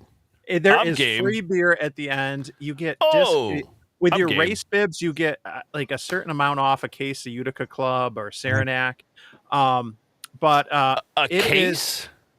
Yes, I will run my fat ass. Oh, dude, I'm running. We're all running next year. Dude, we don't have to run. Look, we can walk with a little cart full of beer, and when we get to the end, we get more beer. And I can now finally use my beer helmet. The 5K goes first, and then the 15K goes. So the key is you do the 5K. so that there's not as many people and you don't have to wait in line to get beers. But I mean, you're drinking at like 8, 9 in the morning. It's great. Yeah, And I usually would run this race, but for what I can't remember what it was like it wasn't in the cards one year, and I was like, you know what? And a ham reached out. It's like, hey, would you be interested in volunteering? I know it's a little bit of a drive, but I know you're from Utica. I was like, you know what? Sure. And I volunteered, and it was a weird feeling to, kind of be on the sidelines for something that you're used to participating in. But to put it in context, there's over 20,000 runners in this race. It is huge. It is one of the biggest races in the Northeast. I think it's the biggest 15K. And it's just, there's something about the atmosphere and everything. And so I volunteered, and I was stationed with some EMTs, and we had our post. We were closer to the finish line, but they issued special shirts, and it just it had volunteer on there or whatever. So the race ends, and I'm like, I'm gonna get to the brewery so I can get my like discounted case of Utica Club. So I'm walking to the brewery, and I had so many people, so many runners. Just I was surprised at first when someone was like, "Thank you so much," and I was like, "What?"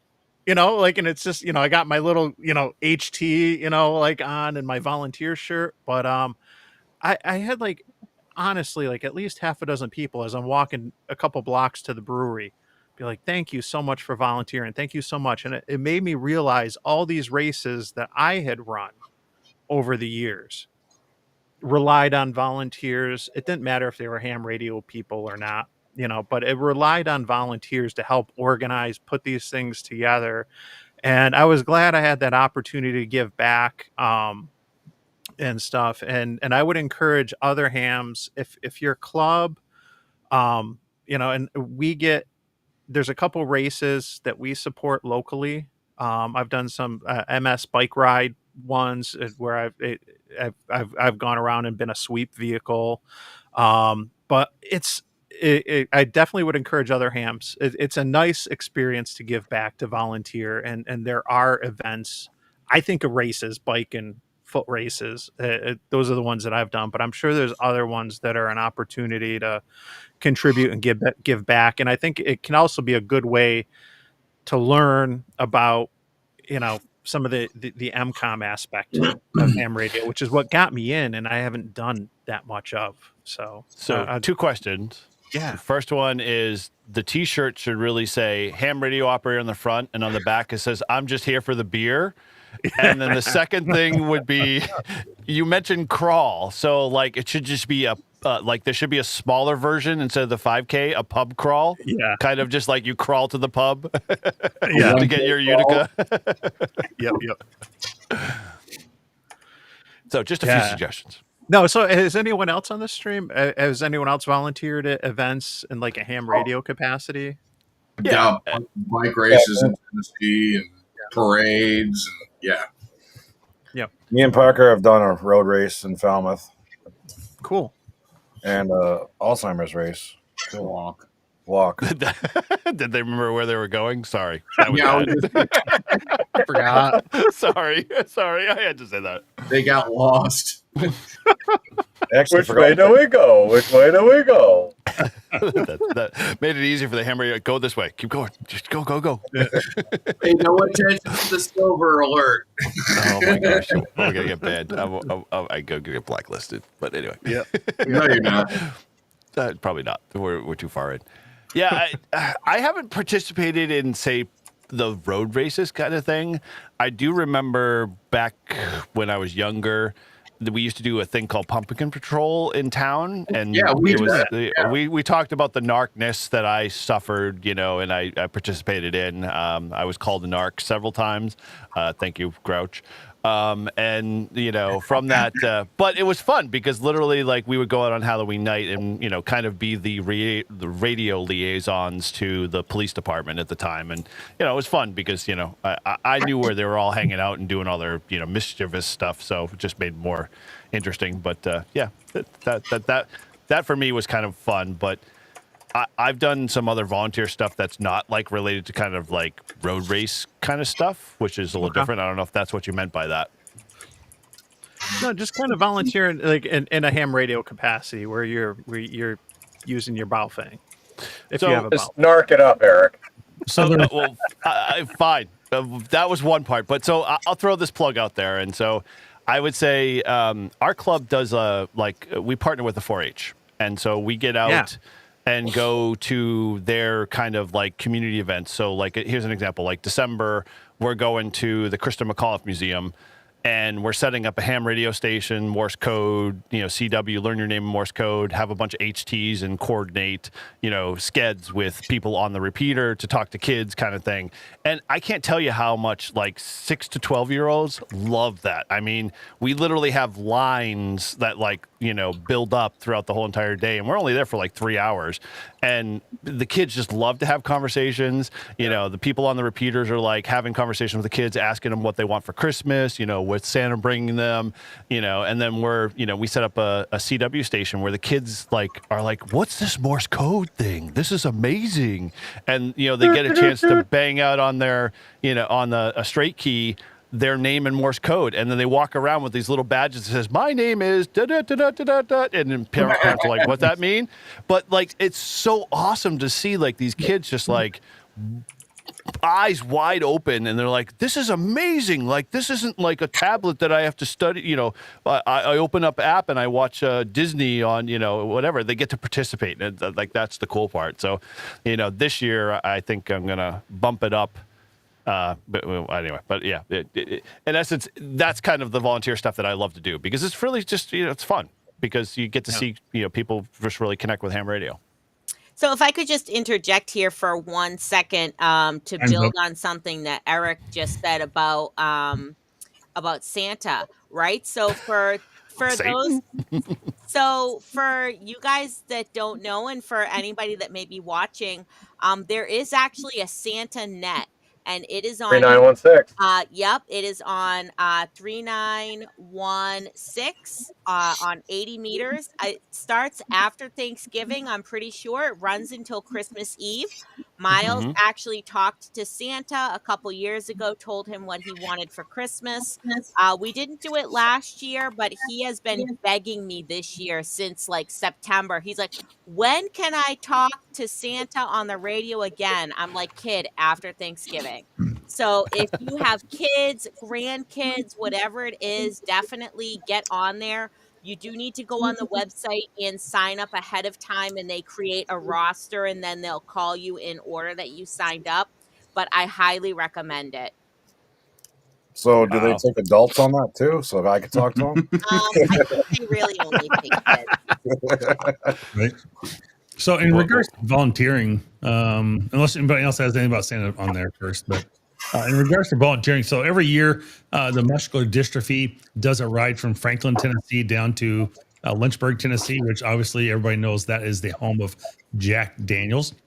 And it's anywhere between about 80 and 100-mile ride. And so you can choose your poison of which course you want to go on. And it's a very hilly time between those two locations, and it's an all-day ride for people. I mean, they start out at 7 o'clock in the morning, and some people aren't getting there till 4:30, 5 o'clock at night on their bikes. And again, it's quite challenging for people. But there's a lot of hams that volunteer for that every year, and that's always a fun time. And they do serve a big meal at the end of their day up on Barbecue Hill on their property, and it's really cool. It's a lot of fun there. So I've done that a number of times, from working with Net Control to being one of the people picking up riders along the way and taking them to the next checkpoint, whether it's a broken bike or exhaustion or medical need of some sort. They can call our Net Control and office, and then Net Control say, hey, we got somebody down at this location, we need to go do this. And it takes a full team of people to be able to do that. The other thing is that the city of Murfreesboro, Tennessee, has a great Christmas parade. It's about 2 hours long. Happens usually around the first or second week of the second weekend of December. And there's probably about 20 hams that are usually volunteering for that. And I've helped organize that Christmas parade In fact, to be honest, the Ham Radio Club does the whole organization. So the only thing the city does on this is takes the registration and the $20 entry fee or whatever it is now, and they coordinate that. And then everybody, when they come from the time they pull up into the parking lot where you register at, well, they're already pre-registered, but they check in at. Ham radio operators are taking it from that point all the way to the end of the parade, and make sure that people get through. And we're following that parade along the way with APRS, and we've got repeaters in place and everything else. And it's really a cool setup. But it's a full day of operation. Getting there again about 7 a.m. in the morning, and we're not done till about 4 o'clock in the afternoon usually. So it's a full day, but it's always a great time. And I've volunteered for that event many times, and it's always a lot of fun. And it's worthwhile doing. And so if you have an opportunity like a bike race or a or an event like that, or a parade of some sort. I saw someone else mention a Christmas parade a little bit ago. Get a chance to go volunteer with that. But you learn a lot with what's going on, and you really, they're always in need of help. So it's always a great time to be a part of that, and always thankful for having those opportunities to be able to give back to the community in other ways as well. Yeah, dude, that's. Marvin, you kind of hit on it. That's really what it is. If you can give back in the hobby, it's more rewarding than it is just to like kind of accumulate all of the radios till you die kind of scenario, which I almost laugh at a lot of times because I see all of these like estate sales and I'm just like, dude, did he have fun or did he have fun collecting? Like, I don't get that. But yeah, that's always a really cool way to be able to just. It's like, I know we don't use our handhelds every day here and there, but that's always a great time to use your handhelds on events like that, whether it's a bike parade or whatever. And that bike thing, because it's so long, we have to use mobiles for that. Even the stationary ones at the checkpoints have to use a mobile setup with a battery and everything. Usually create like a little station with a chair and a battery and operate the, put up a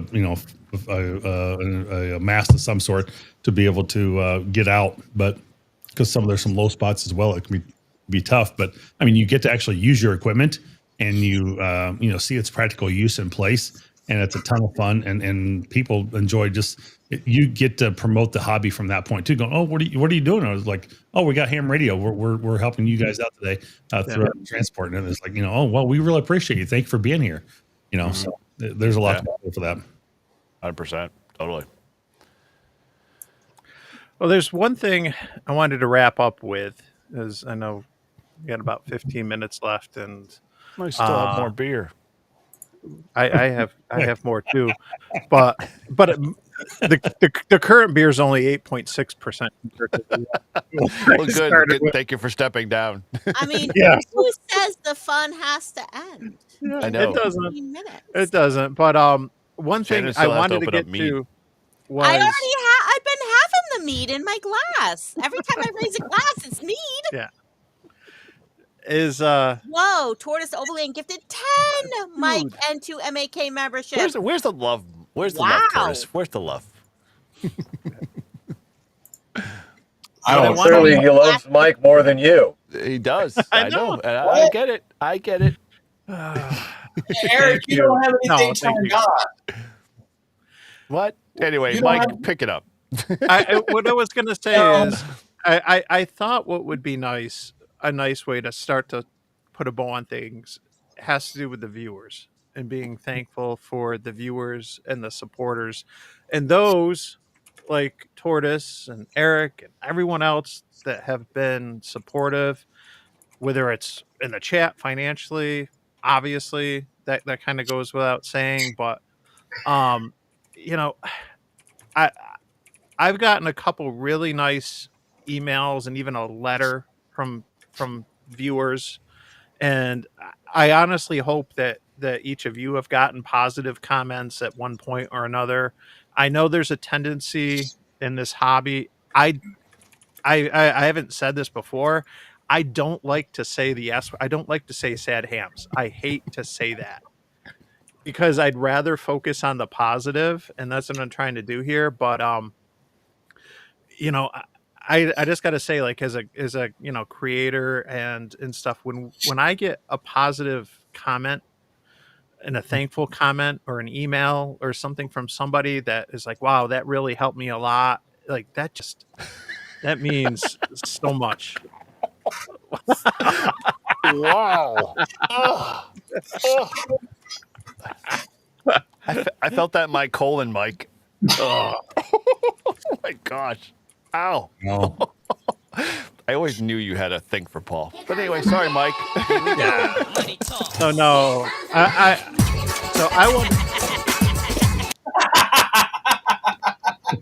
I was just gonna start dancing. I thought we'd do that, but we're just gonna throw this in there. In honor of Todd, since he's not here tonight. Yeah. Oh my. Yeah. Well, let me start off. Michael, you have a newer channel. Yes, you. Yes. I'm gonna ask you. Have you gotten positive comments, and there's something like a positive comment or email or feedback since you've done it like that you've gotten that meant a lot? Yeah. I mean, you better say yeah. Yeah. Or it's gonna be hella awkward. Absolutely, I have not gotten a rat ass thing from anybody. No, I have. No, I mean, I'm thankful for the opportunity to be here with y'all. I mean, I none of this would have ever actually happened until I moved up here to New England. I mean, I had tiny little stuff going on, and the ham community that I really haven't dealt with, a whole lot. And within the last 5 years, I've really taken off in the ham community more. When I was in Tennessee, I got to meet Josh at Huntsville. That was cool. He wouldn't shake my hand because it was COVID, so he gave me a fist bump. But he didn't want to take it back to California, I guess. But it's just I'm definitely been thankful for all the positive stuff. The guys, people that are watching my channel, even though I haven't put any videos out because I've been busy to the wall with work, it's been awesome. And I thank Eric and Paul. And I got to meet Mike and Chris and Marvin and Shannon and Todd and Izzo. I finally got to meet Izzo after just BSing with him for the longest time. And it's just, Shannon says Hamley, and that's what it is. I almost feel like the DEI ham tuber with you guys. But, Eric, when I call Eric, Eric answers my call. When I call Paul answers my call. I call Marvin. Sometimes he answers my call because he's in the middle of something. I don't really call Mike because, he lives in New York and I don't want to pay those telephone taxes. So. Oh, wow. I didn't know that phone calls. You got to wait till after 9 o'clock when the minutes are free. I know, right? I was just saying that's like, yeah. See, I used to live in New York, so I know how it is, Yeah.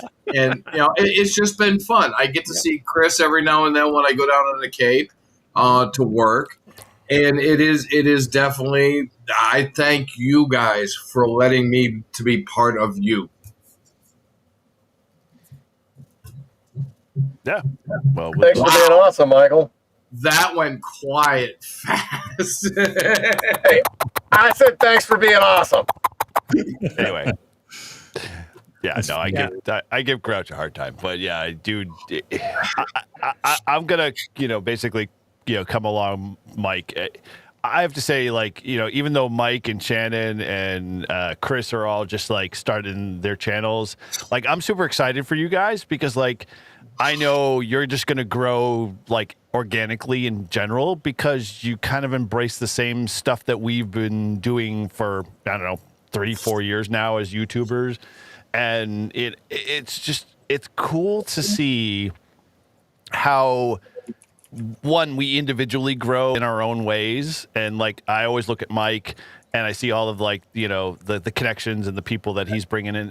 When I talk Mike N2NUG Mike, and see all of his connections and all the people that are growing in, and then I see Tortise and his attempts to step out of his bounds and start working on videos and putting himself out there, and even Chris and Parker. I mean, like it's really cool to see like those guys just like saying, yeah, heck, I'm gonna put my stuff out there and see how they go. And and I'm sure you probably all are feeling some positive vibes coming from it, because there are people that are really good about like saying, hey, yeah, I like what your content is, and I like what you're doing. And Shannon's the same way. I mean, like she's starting to grow, and she's obviously doing Brew and Activate with me, so I'm blessed to have her on, because God forbid, like if I had to do this all on my own, I'd probably like go down in a fiery flame. So there's that aspect of it. But I think from a story that you're looking for, Mike, for me, it's like I have to say it's not so much an email or a comment that's kind of come into people, but it's been like the people that are either in my club or a club adjacent that have come to me and said, oh my gosh, I've seen your channel. I've been on your channel and I'm watching your channel and I love your content. And I'm like, I can't get over in my head of the fact that people like to see what I put out there and like it's helpful. And a lot of people have like been like, oh yeah, dude, that's helped me solve this problem. Or yeah, that's been like something I've been thinking about. I want to go try it. Let's go do that. And so it just kind of spurs me on more in the hobby, both in just my YouTube world, but, more in my other areas that I do. So like whether I'm in my club or, I'm hanging out with you guys on a 24-hour POTA or whatever, I'm always thinking like, hey, how can we get, one step further? How can we find some fun in a different area or try something new? So, there's not one said story. It's just kind of like a group of a whole bunch of people that are all subscribed to, the Live Free and Ham community or N1JUR or whatever. And there's a lot of overlap between all of that, which is awesome, so I don't have to like worry about spreading the load, because it kind of organically does it. So it's a cool feeling to know that people like what I'm doing. And I'm doing it with you guys, which just makes it even freaking more, that sweeter. So, I hate to get sappy, but I think that's, that's what makes my channel better is you guys. And then the people that subscribe, they just make it that much more sweeter because they're contributing. They're being part of it. They're helping being part of the community. And so that's what I like to see. I want to know, and you, Paul, I was going to go to you. I want to know who made the Grouch blush. I want to know. Wow. You're the Grouch. I want to know like where you've gotten that comment, that email that someone pulled you aside and said, wow, thank you for doing this. You made a difference. I appreciate you. You still waiting for it. Well, no. Listen, I appreciate you coming to me, because 100%, like I wanted to throw my 2 cents in on this topic, right? Like, so Eric's the one that brought me into this whole YouTube bullshit, right? And sorry. And so I'll put all the blame on Eric. I never wanted to have a YouTube channel or be on YouTube or do any of this. But Eric asked me to be a permanent addition to the Live Free and Ham podcast, and so I started diving into all of this, and it was an interesting growth process, right? So like, I mean, the first like year and a half before I got able to be able to have channel memberships and all of that. But I gotta say, I mean, like, it was truly like awe-inspiring when I was getting ready to leave Chicagoland, right? And I was like, okay, here's what I'm gonna do. Before I leave Chicagoland, there's a packer here that is selling her rig for skydiving. It was $3,000. It was more than I could afford. And so I said, you know what, I will shave my beard on a live stream in whatever way that people want. You know, just please help me to purchase my skydiving gear. And I mean, it's such a stupid thing to ask the community to help pay for, right? Like, I mean, to me it is, right? It just seemed like such a stupid thing to ask for help. But I needed that. I needed it, you know. And Bill W1WRA, he was the club president of the Granite State Amateur Radio Association for a few years. Super nice guy. Anytime that I was having a VFW fundraiser or anything, he was always the first one to show up. He personally was at least half of my goal to purchasing my own gear, and that was huge to me, like huge. And to put that into perspective, right? So up until this week, every skydive that I was doing was costing me between $70 and $200, like depending on where I was at in my progression. Now, like I've got all my own gear, and it's mine. And so every time that I go up in the airplane, it's $35. That's it, $35. So that means that's the cost of a GMRS license. Just remember that every time you jump. Every time you jump. All right, but hear me out here. $35 out the window. No, hear me out here, because so what that means is that all of the money that I get from my channel members and my Patreon members, right, which on average is about $150 a month, I can take that money and I can throw that directly into skydives. I can get more skydives in because of that, and as long as I'm jumping with somebody with a camera till I hit 200 jumps, you know, I've got video footage that I can put out as a token of my appreciation, right? Which I did. I put a video out today. We on Tuesday. I wanted to do a high pull to get some familiarization with my rig and my new canopy. This dude that I met at Chicagoland was down here in Zephyr Hills, and he goes, "Hey man, how about we do this? I want to do a 6-way chandelier, and like you can be part of the base. Like, screw your high pull jump. Just come do this awesome fun jump with us." And I was like, "All right, yeah, okay, let's do it." And so I was confident enough in my belly flying skills that I felt that I could stay together, united with the other two girls in the base of the formation. And then what was going to happen was the other three were gonna dive down, and once they met up with us, they were going to go vertical, so head up, feet down, and attached to us belly flyers. And it's called a hybrid formation, and it's super cool.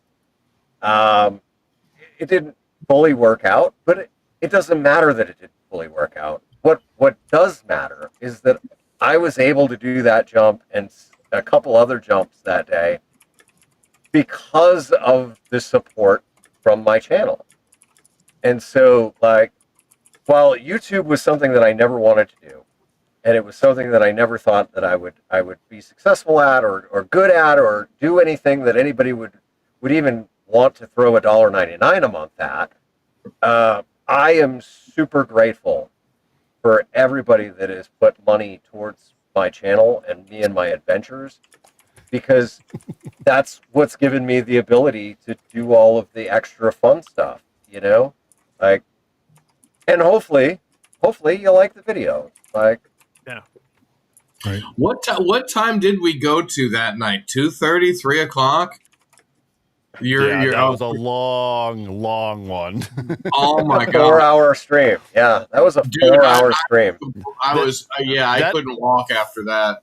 That's not a stream. That's a telethon at that point. But yeah, whatever. whatever. If you know, you know. Because I think Mike paid for a lot of my drinks. Yeah, I don't want to take credit, but I gotta say, wasn't the first donation the $20 is $20. Yeah, it kicked the whole entire process off. Honestly, you were the catalyst. Yeah, it's sometimes that's what you need to do. It's like whether it's an emergency or whether you're just trying to raise funds, whatever it is, it's in people's nature. Everyone's like, what's everyone else doing? Is someone else going to call for help? Is someone else going to donate? What's going on here? And it just takes that one person sometime to jump in and kickstart it. But no, congrats. That was so much fun. That stream too. That was fun. And I'm sorry, Michael, for all the rum that you had to drink, but but we also thank you. Thank you, Shaking for one for the team. So I tell you what, man, my heartburn did not thank you. Oh God. Oh, Mike, I want to make sure I kind of jump in on this too a little bit. Is that I've got the podcast, and that's what I've primarily done. I didn't really get into the YouTube side till 2024, but every once in a while, let's say once or twice a quarter type thing, I get random emails from people, and they have a question about something I've said on the podcast, or just making comment or just saying, hey, thanks for what you're doing. And sometimes I wonder, it's like, do people really listen to my podcast? And I got every week I can see the downloads, and I can see that they're all over the world. I mean, I've got people listen all over the world, and it's great. But it's like, why do I continue to do this? And it's one because I know it's my form of giving back, and I enjoy doing radio sort of things. When I was younger, I really wanted to go into radio broadcasting. So this is kind of my version of radio broadcasting, is doing a podcast. And Eric's kind of pushed me a little bit out to my limits to say, well, you need to try and do more video podcast. So I was like, just not much like my thing, but I don't mind it too bad. It's getting there better. And but those little emails, or actually the last one I got about 2 weeks ago, I think it was 3 weeks ago, was just a physical letter in the mail that somebody wrote me. Was like blew my mind, actually. He's like, hey, what's this? Like, that's a QSL card. Open up. I was like, no, it's a whole letter. The guy said, hey, thanks for what you do. I really appreciate the podcast. And this, that, and next thing. So it was really cool to be able to get that. And it's like, those are the days that makes it worthwhile. And I say, that's why I do the podcast. So it's really that good feel good moment that you just like, all right, somebody's listening and somebody cares, and they're paying attention enough. So that's good. So good reason to keep going. Wait, you have a podcast? I knew that was coming. Yeah, it's a good one. Although if he remembers to hit the record button in between one of those live streams, but hey, we all learn the hard way. We all do it. So. We love you, Marvin. I'm curious. Go ahead. No, I was just say, Shannon or Chris. I mean, obviously, you guys are newer channels. Like, what have you gotten any feedback yet? Feedback from what? Our channel? Your listeners, your people, anything like positive? Your subscribers. Subscribing is free. Yes, it is. Listen, my channel is so I need to update a video because I have not uploaded a video for the longest time. I am just riding on the backs of you guys, right? Like, I'm just out here to have a good time, to have fun. Maybe I might get into live streaming a little bit more if I can figure out this EV Mux thing. But, I like to interact with the people in the chat. That's what I'm here for. So, and then if I can upload some videos like my little, American Heritage Museum, World War II reenactment videos, or, my little Dakota activations. And if people enjoy that, then, all the more power to them. Yes, I will work on a t-shirt. And my awesome video with Paul, I have to give Paul all the credit for making. Isn't it an awesome video? Because I feel like it was more of a music video than it was an actual POTA activation, but that's just my feedback. You know, I felt like I was watching MTV all over again. You know, like was this like, you know, was this Kurt Loder's top 20 or something? You know, it was Casey Kasem. Well, okay, fine. If you want to go that, I'm just going to my generation. MTV was my thing, but you know, whatever. You know, that video was great. I've watched it like at least 5 times. I've shared it. Well, that explains why his numbers are going up. So thank you, Paul, for making that amazing video of our Robert Frost activation. And making that little song. It's great. Dude, no, stop with the hands. Enough. No more hands. No more hands. Grow up. Get a robe. No, I give you guys crap all the time, but dude, I love the fact, like, and I'm gonna crush on you a little bit, but like, dude, you have like a awesome talent in fooling around with creating AI music, and so I've been the benefit, for Live Free and Ham and a few other things, so it's awesome to see that creative outlet for you. And, to be able to see that in the music and see that in, obviously, the POTA activation, because we all know POTA activations are boring after a while because everybody does them. They can only go so long. So, like, having that capability definitely, makes it more enjoyable and entertaining. So, yeah, it's all good. But, I know, Chris, you've done at least 1 or 2 videos with Parker. Like, are they there for Parker, or are they there for you, or for both? It's basically for both. I plan on doing stuff, but my grandmother did get sick, so I haven't been able to get out in the park lately. But does she go with you? No, I have to go to New Hampshire. I was just asking. That's the excuse, but no, it's already. No, it takes up our time on the weekends. So yeah, family does. But yeah, if you're free, you can take my dad out too. He also has a bunch of medical challenges and stuff. So he's closer to you than he is to me. I'm 2.5 hours away. If you can help me out a minute. If you want to help me out up there, I'll help you out down here. Yeah, let's talk offline. Let's see what we can do. Swap parents. What's wrong? It might be okay, man. I'm telling you, I might break out of here in the deal, but you never know. You're getting a ham radio operator at least, so at least you have something to talk about, in terms of topics. Ouch. Well, she's got tons of topics. She used to be a librarian, so. But yeah. All right. So. Chirp, chirp. Chirp, chirp. Crickets. Sorry, I got like 4 keyboards in front of me, and I can't figure out which one does which anymore. So. It's getting crazy. I know. I have so many. Sounds like a first world problem. Right now. Well, I got Whisper running in the background. Yeah, so like I was just saying, I am thankful for Paul N1OG for doing that activation with me at Robert Frost Homestead, and then also the Russell Abbott. Can't wait for those next 2 videos, or that next video to come out of the 2 other activations. So I raise a glass to Paul N1OG. Oh, blah blah blah blah blah. She's just doing that on purpose so you actually get off your ass and create the video. I do need to make the video. I already made the song. I already made the song for the video. I just need to sit down and do it. The issue that I'm having, not to totally sidetrack things, but the issue that I'm having is a power issue. And so I'm plugged into a pedestal, but it's only a 15 amp service. To a 30 amp RV.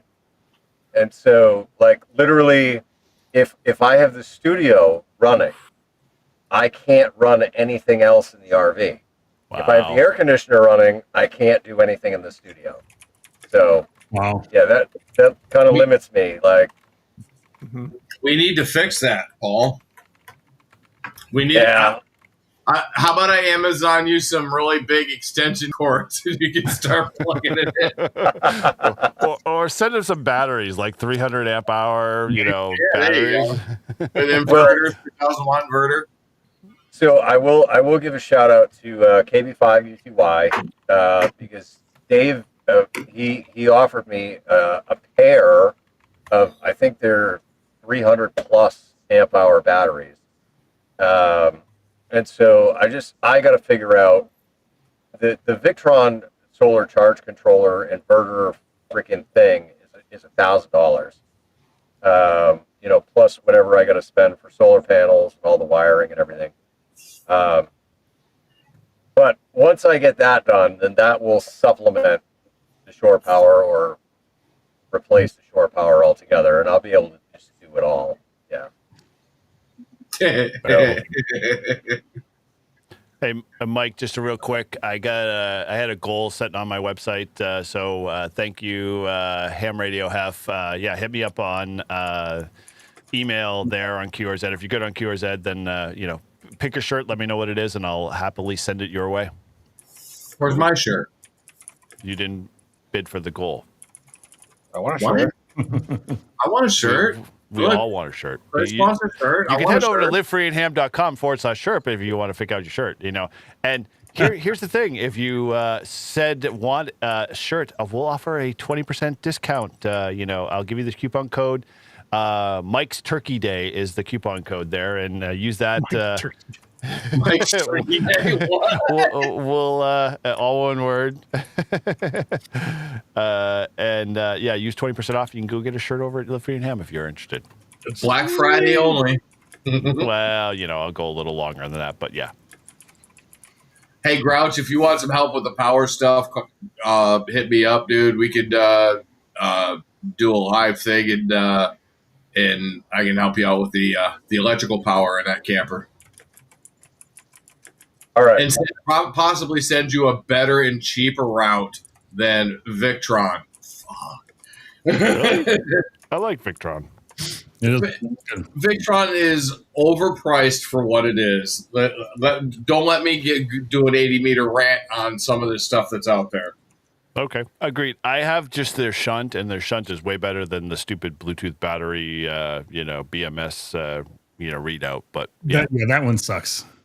My Renogy, both my Bluetooth batteries, my Renogy are Bluetooth, and they attach to my Core 1, and I have no problems with them.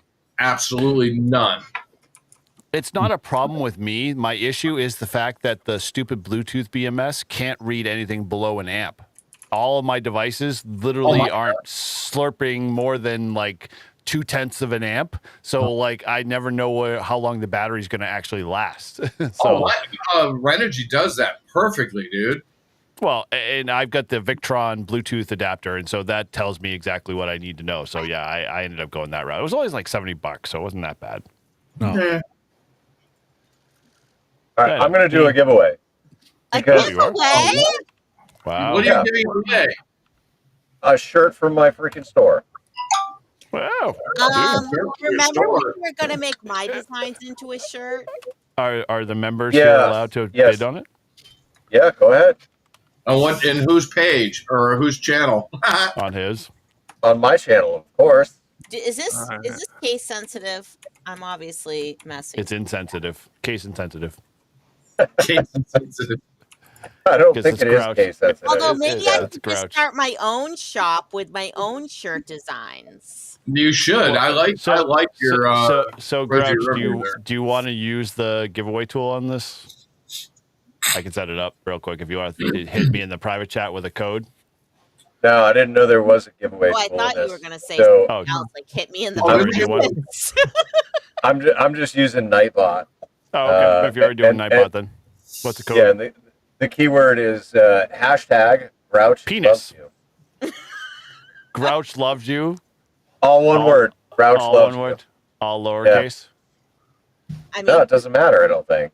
Wait a minute. You're not going to give him crap about spelling and punctuation, Shannon? No. Oh, geez. I was going to ask, does Grouch love me? Grouch love No.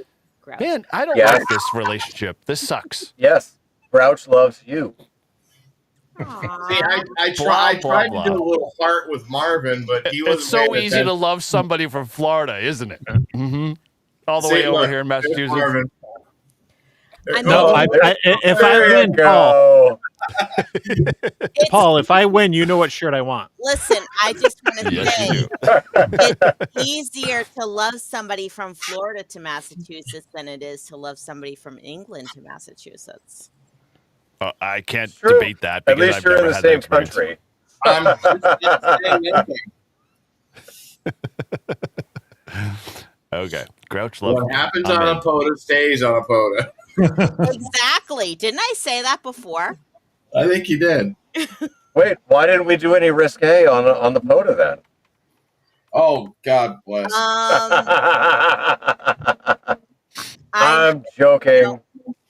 I'm not going to publicly admit to anything on a live stream. This God is forbid. not one of Eric. This is not one of Replay. Eric's POTAs. Wow. Isn't that really that bad? My gosh. Wow. Yeah, it's we're not getting co-ed naked in the backseat. Guys, Yeah, that exactly. Co-ed naked POTA. is get with the program, my friends. I mean- there is the benefits, and they outweigh all of the the negatives. So just roll with it. I don't want to. I was just going to say kissing between QSOs, but See? There we go. We're starting a new shirt line. This is like an OnlyFans kind of branch off. Hold on, I gotta write that down now because I gotta make a shirt. Or as Mike says, it's the After Dark antenna version builds. Eyepoles After Dark. Yes, there you go. Bulls After Dark. No. Yep. I'm wondering about the B-roll, Dave. I can see the clips coming out now. well, Tube shorts. I'll have to say maybe you guys will have to wait until next year. Dude. I will say nothing happened between Grouch and I on our 3 hour tour. activations. He was a gentleman the entire time. Which should better be expected because I'll kick his ass if he wasn't. I just suffered from dead battery problems. Yes. I'm just kidding. No, I'm not. But, It's the what truth. happens at Hamvention stays at Hamvention. So that is coming up in, May of 2026? Diaper gone wild. No, it's Diapoles After Dark, Bricker. Get it right. Mm-hmm. It's just got a nice ring to it, doesn't it? Like, Oh, yeah. Cody just said Diapoles After Dark. That'd be like a nice after midnight live feed. Yeah, and that is the absolute start to my YouTube channel, because my very first video was a YouTube short because I was too chicken to do a full video, but it was a YouTube short of my first soda that I did with my son and a friend during the VHF contest. And the night before, way late at night, because I was just so busy, I finally got around to making dipoles for 2 meters and 6 meters, because my buddy that we did the soda with had just got a 705, which is now my 705 because he sold it. And I spent the night making dipoles and stuff so that we could go play in the VHF contest on the soda. And I remember thinking that, I'm freaking building dipoles in the garage in the driveway, like in the middle of the night, but that was the only time I had. And again, alliteration's beautiful. So when you get like Dipoles After Dark, it just stuck. But that's what kicked off my channel, is that very first YouTube short of that soda with my son and friend. And eventually a couple shorts later, I got the courage to do a real video, and the rest is history. Dude, I'll be honest with you, shorts get more views than anything else. Yeah. And that's because nobody has an attention span longer than 15 seconds these days. Like, what did you say? What? Squirrel? Yeah. What are we talking about again? Exactly. Hey. One of my most watched shorts is the one of you fishing at the 24-hour POTA. Oh yeah, where, that was, like, I just and I realize, and I'm guilty of this, like, I'm not a professional YouTuber. I like making videos. It's fun. Editing takes forever, but sometimes too, I just like to enjoy the moment, and I don't want to focus on trying to make stuff. Like, I just want to have fun and be with people, especially when I'm meeting some of you guys for the first time in person and stuff. And I'm finally seeing Paul with his ankle healed up and everything, and and I want to enjoy it, but I realize, like, especially during the storm, I'm like, shit, I haven't done anything. I got to go, like, let me just do a couple shorts. But that one short of you, like, with you, like, catch Normal times. I got like a couple thousand views like that, and it was like, holy cow. Yeah. I don't get the algorithms or anything. I don't try to play, like, I'm me. I just do me, and I have fun, and when things hit, I run with it or whatever, and sometimes it works, sometimes it doesn't. But wow, that took off. But Mike, did you do a short of me fucking like making my ankle swell to 5 times the size of normal? Did I do the short of that, or no, I didn't. sent you the video, but I can't remember. Dude, do the short, man. That'll go off like freaking gangbusters. You might go viral.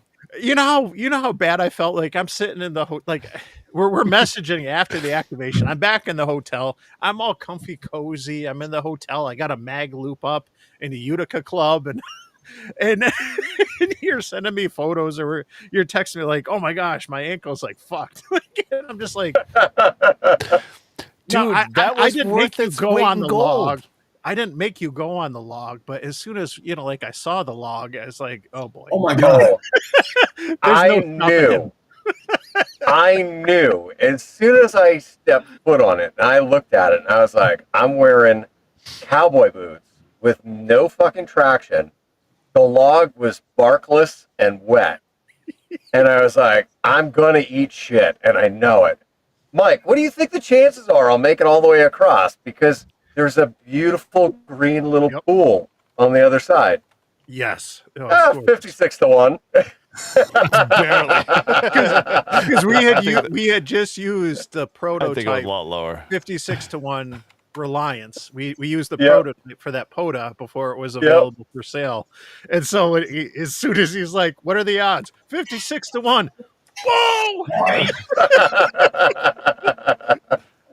Dude, you can't make shit up sometimes. It's just you guys need to check that comment from POTA Boy. and the best was when I got to Carlos's house, right? My ankle was still freaking swollen huge, and I'm like, I gotta like prove to Carlos that I can walk on this and I can run on this, like, because I have to land on this ankle. And so, like, I'm trying to like jog around his yard and like show him that it's not bothering me, and he's like, "Nah, dude, what's wrong with your ankle? Like, clearly there's something wrong."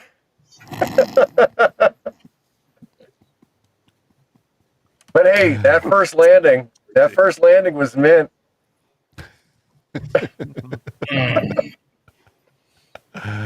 That's hilarious. So, see, I mean, we influenced somebody. Yeah. He attempted to do a 24-hour POTA. If there is ever a dumb idea, throw it my way. I'll try it. Dude, that's primarily, you are like video gold. Like when we were like, you were like, "Hey, I'm going to jump from, this plane randomly." And we're like, "Okay, dude, we're going to do live streams." Our first live stream we did with you was literally 4 hours long, and you didn't even get in the plane. Like, that's how bad it was. Like, we were just like coming up with ways to come up with content, because it was like, well, the cloud cover, well, it's changed now at this point. He's not ever going to get in the air. And then, they bailed at the very end, and then we're going to reconvene and do this again. And then same crap all over again. So, yeah, dude. Liquid gold. 5 reschedules to get that first jump in. Yep. Mm-hmm. Yep. 100%.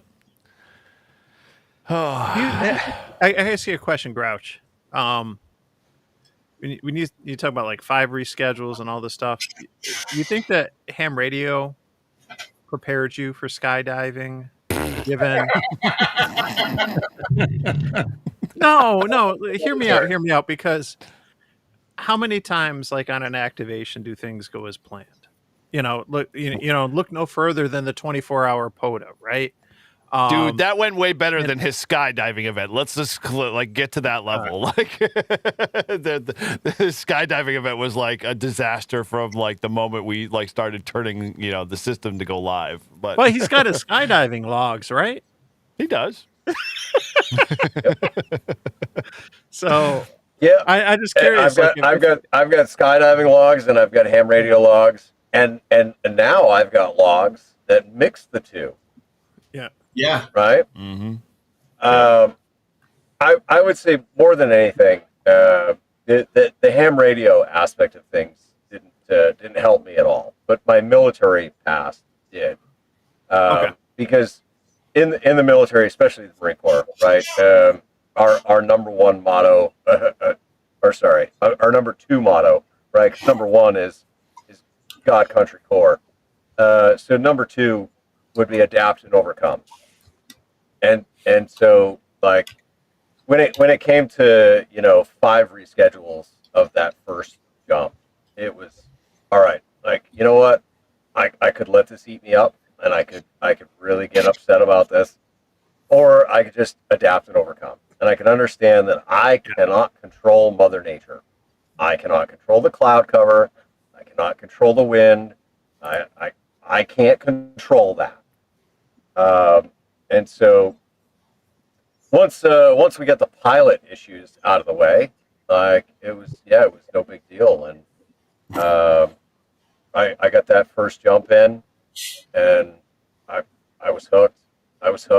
Like still, like when I jumped on Tuesday, I was a little bit nervous, right? 'Cause I've never jumped here. This is a new place. And so, like, when you're looking at things from the ground and you're looking at satellite images, you're like, oh yeah, okay, no big deal. Like, I just need to set myself up in this general area so that I can fly my pattern and I can land. But once you're in the air, it's a totally different perspective. Like, literally a completely different perspective. And so then you're up in the air and you're looking down and you're going, okay, well, now I can feel the wind is slightly different than what the prediction was.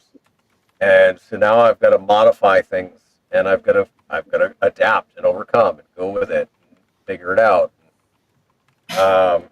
Yeah, just absolutely fantastic though. Like my first jump on Tuesday, I was planning on doing a high pull. And I don't know why high pull makes everybody giggle, but that's what I was planning on doing. So that I could figure out the canopy that I've never flown. Right now, I had flown that style of canopy. It was just a bigger size, and so I was like, well, I want to play with my canopy. I want to do a high pull. And this guy that I met in Rochelle was down here, and he was like, dude, we're gonna do this 6-way chandelier. You want to be a part of that? And I'm like, that seems like it's probably beyond my skill level, but what do you need me to do? And he's like, well, what you is just the need to 6-way chandelier. That sounds like something you need a VPN for, or something like or it sounds like something on OnlyFans, but whatever. All right. So essentially, we also what include it is, a goat, but yeah, it's 6 people, okay, and so 3 people make the base, where you're flying belly down, and you're connected, and you create a base, and then the other 3 who are slightly more experienced, they dive down and they come in, they fill the gaps, right? And so between the 3 of us, there's 3 gaps. Oh, now you make me full screen. I want the hand gestures. All right. So we lost Mike. Where'd he go? So we got the three of us in the base, and it's solid. It's great. Exit all the way out, like perfect. We held it together, but only one of the three that was supposed to make up the chandelier portion actually made it to us. The other two dropped down below us, and so we held the formation, and then the one chandelier guy that ended up with us at like 6,000 feet, he decides he's going to do the chandelier portion, which totally makes the whole thing off kilter because there isn't the other two people to balance it. And so one side of the formation drops and we all just kind of scattered around. But it was a ton of fun. The video is up currently for channel members. I'll put it up on Patreon after the live stream ends. And then I'll put it out to the public next week sometime. But yeah, that's what it is though. It's three people as the base that are belly flying, and then it's three people that come in, and then they go 1, 2, 3, and they all go vertical at the same time. Mm-hmm. And so you got the 3 vertical and the 3 belly all working in tandem together, and it looks kind of like a chandelier. Okay. That makes sense. Yeah. Cool. Well, guys, I'm going to try and get out of here a little bit. I've got, like I said, in the private chat there earlier with Derek, I've got to do some stuff with my wife for you this evening. So, yeah, dude, go ahead. Let people know what's going on, and kind of wrap up there and see how people can reach out to you if they want to do so. So go ahead and take a couple minutes, and that way you can break free. Yeah, appreciate it. So, first of all, I'll just remind you that Winter Field Day is coming up at the end of January. So go out and register on our website for Winter Field Day. On my personal channel, I've got a video of the smoking how to smoke a turkey. It's coming out tomorrow morning, and then I've got my tower site that I did this summer that's coming out along with my Connecticut POTA activation back in August. So those are coming out here. We did like 5 or 6 parks that day. So. It's one of those things I've been sitting in the back channel, like some of the other guys with videos sitting here for a while. We haven't gotten done. So anyway, I got a new podcast coming out next week either as well. And another little message above and beyond that. So I got some content coming up over the weekend here, and taking next week off for, spending some time with Thanksgiving with family, and I'll be doing a little bit of traveling back to Wisconsin. So I'll be back there for a little while. And we'll see what happens from there. Do you ever stop? Like you've been traveling for a while. Yeah, I mean, I was to Cheese Land. Last week I was in Dominican Republic, so we did a little vacation with my buddy down there. He needed some time to get away. My parents were in town at the beginning of October. Yeah, I've done a lot of traveling, but I've been unemployed since September. I mean, it's been kind of interesting during this, but it's one of those things that it's given me an opportunity to spend some time with family and do some things and get some other things done and taken care of, which I needed to do. So I've been grateful for that, and thankful my wife has a great job and able to to help us out and support us. So it's pretty big from that standpoint. But I'm taking a concealed carry class back in Wisconsin here soon, and I got some other things I need to go get taken care of while I'm there. So I looking forward to going back there for a little while. So I'll be traveling back through Mike probably next weekend, maybe that Friday or Saturday after Thanksgiving. So maybe I'll stop out and give you a shout that morning or something. So awesome. Yeah, I was just going to ask you. I was like, "Are you going to be going through New York again?" I will be. Yeah, I'll take that route. So that's assuming I get my truck back. But they're saying it should be back Monday or Tuesday. So I'm truly hoping it is. So, but I appreciate all the subscribers. Thank you. Thankful for all of you guys that have joined. I'm trying to get to 500 before December 1st. So we got a few more days left here to get there. About 120 left to go. But probably, dude. Kind of a big get there, but we're going to try. If not, we're going to do a big. I'm going to give a $200 giveaway of some price pack to a channel member or subscriber when that happens, and then if not, we'll do it at 1,000, and I'll make it even a bigger package at 1,000. Well, you guys, we got 34 in the chat right now, so all 34 get your ass over there, subscribe to Marvin's channel, give him some love, help him support, because in essence, this is not, one specific channel. This is everybody's channel. So if you haven't subscribed to these guys, reach out, subscribe to them, show them some love. It's free, like Grouch said. So, there's no effort, except for clicking the button, become a subscriber. So, definitely go do it. And Eric, throw the links in the chat. Yeah, good question. Yeah, let me do that now. Yeah, Marvin. And for anyone watching on my channel, I think it should be on all our channels. Look, if you look in the description, you should see links to all of our channels. Yeah, that's a good point. And a whole host of others, like who have joined us on occasion and stuff. Whether it's Izzo or Salty Walt and stuff. So speaking of everyone, who's Izzo? Hold on. All right, Marvin, while you're in Cheeseland, hit up K9YSW, Chris Radio and Live. Oh yeah, he's also in Cheeseland. Yep, and then 250 pounds of Jesus out of Wisconsin as well. Yeah, there you go. So now you're driving back through New York after Wisconsin, right? Yeah. Yep. Yeah, you better have fucking beer. You heard it here. Bring some spotted cow with you. Yes, I have never had any of that stuff. I see it on Mike's channel and Mike. I have some. Out 79, like all those guys, like, and I'm like, oh, next Friday. Yeah, bring you some on my way through to New York. I've got some here. So okay. Yeah, Marvin, spotted cow, man. Okay, I'll hook you guys up. So. We'll Treasure Utica Club for spotted cow. I can't even say it with a straight face. I don't think that's a fair trade. But yeah, it's good stuff for sure. We are definitely looking forward to the cheese reviews, sir. Yes, sir. They're always good. So I love them with different types of cheese and crackers at this time of year. So it's always good with some good summer sausage. There's some great little butcher shops and small, I call it smoke houses.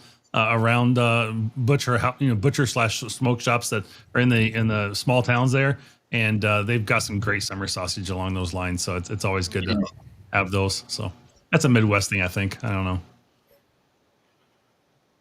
All I have to say is, don't ever do that again. So, all right, guys. Well, thank you. Have a great night, and we will catch you next month for sure. Marvin, have a good night, Marvin. Yep. See you, Marvin. Thanksgiving. Thanks, guys. Bye. Bye. Yeah, bye. Thanksgiving. Happy Let's Thanksgiving. go ahead, too. With you. Month. And then there was 6, 7. Even number. Can't forget about this one. That's why I said 7. Yeah, I know. 6, 7. Parker, 37. Parker, how you been been? quiet? Parker, what's been going on, my friend? We should think of more things to be thankful for. What mode are you most thankful for? Man.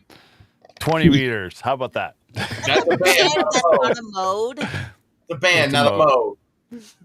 Thank It's you. a mode. I just said that. It's a lifestyle. That's what it is. 20 meters is a lifestyle. Yeah, that should be a T-shirt. There you go, Mike. No, I'm most thankful for Parker being a ham radio operator. Yeah, dude. Thankful for Parker on the Parker, air. you have been silent through this entire thing, dude. Give us an update. Like, what's been going on, man? How's your ham radio stuff been, happening? What's been happening? At least, Right? what's the latest?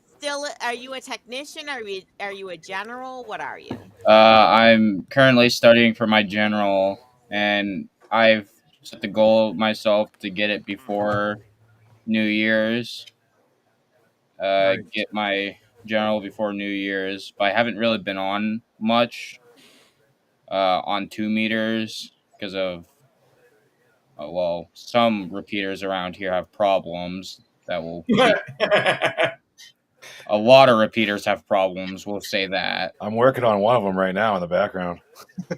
Yeah, but I've been on and off of HF and haven't been really doing much POTA because this one right here has been gone every weekend.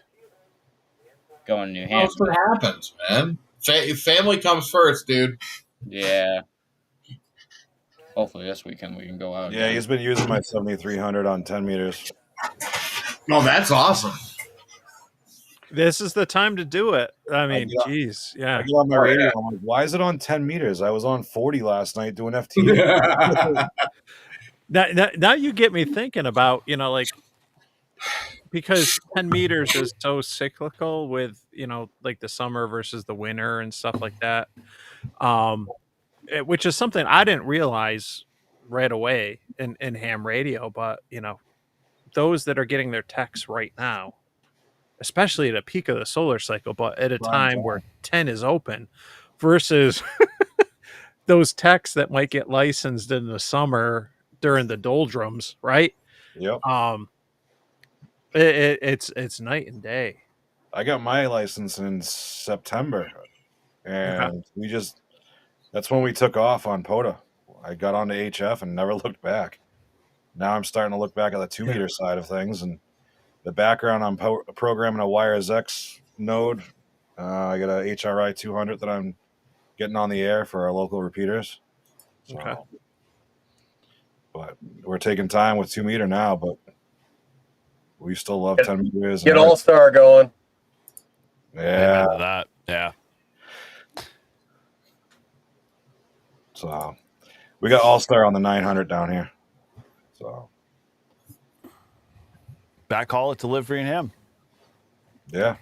900 megahertz ain't bad. I'm sure it's probably a lot more quieter than 2 meters is. Oh yeah, it is. Well, there's a lot of other uses on 900 too as well. True. Yeah. We won't. Yeah. Mesh-tastic. Yeah. So I picked up one of those mesh pockets that Matt had at the Nearfest. With the e-ink? So one of these. Nice. This thing is nice. I hate to plug it, but sorry guys. No, dude, fire away. I drove through Boston and I had probably 250 nodes come on. Yeah, when am I gonna get the other one? When you pay me. Give it to me. If you like that, you would give it to me. Pay me and you can have it. Yep. Oh, Dave's here. He said say Meshtastic. He say that three times and he appears, right? Is that the way it works? Yep. Meshtastic, Meshtastic. There are a lot of Meshtastic nodes around Boston, I'm not gonna lie. Yeah, there is. I have access, don't tell anybody, but I have access to the top of One Financial Center. What? So anybody got a solar node they want to put up there? And I guess they're doing a huge test in Boston about Meshtastic, and I got up to where I was up in New Hampshire, so it jumped seven hops. So nice, dude. But yeah, that's about it with us. All right, so when are we giving this giveaway? Everybody's leaving. Yeah. No, I thought I think Paul forgot about it. was in December. No, so we only have 12 entries. And there's 39 viewers. I like my odds. They all need to go to Grouch's channel so good. you can subscribe or do whatever. Yeah. Add the thing. Grouch loves you. Yes, all one word, no spaces. No punctuation. Yeah. All right, listen, when we hit 15, I'll pull it. Grouch free There you go. t-shirt giveaway. Make sure you go to the Grouch channel and type in the Grouch loves you, hashtag, #, Octothorpe, whatever you want to call that thing. Look at Dave. I love my odds. You're not going to make the heart sign now? Come on. Like, literally, you're just going to complete the circle? He moved. He did not. He's been there forever. Octothorpe. Octothorpe. Word up, man, homie. Grouch, Octothorpe in the house. New Hampshire, Grouch, you're too far away. Yeah. I don't know. God bless America. All right, we got 13 entries. Come on, 2 more, please. Let's go. 2 more. So Grouch can put this to sleep. It's just 15 entries. That's what makes you happy. Look at It's enough. to 45 viewers. See, people love What are you getting commission if you promote him more than the rest of us? Love the Grouch Socks heart, okay? That brings more viewers. Wow. Where's the loyalty? Bruin activate. What does that mean to you? What's nothing? Listen, No. No I get it. comment. I totally get. Hey, Mike, you free on Fridays? Yeah. Which Mike? Any one of them. Any one of them. Okay, 11 Paul, o'clock. when are you and I starting a live stream? Oh my gosh! Wow! Like literally, she just sold me out. You just sold me out. What are I didn't do about? anything whatsoever. You were just kissing up to Grouch. Make sure that you buy your Reliance antennas at RelianceAntennas.com. Did he or did he not just say Mike is one of you free on Fridays? And there's two of us. I didn't say anything at all. Nothing. You can go play replay, whatever you want to do there to prove that I did not say what I said. So, yeah. Parker said he'd do it.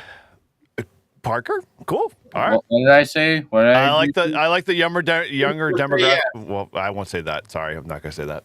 Yeah. I'm gonna stop right there. Younger generation view of amateur radio. Yes, thank you. That's a better way of saying that. This Elijah Craig is kicking me in the ass. Is that it? Oh my gosh, yeah. Well, you know the rule. I violated it big time at this point.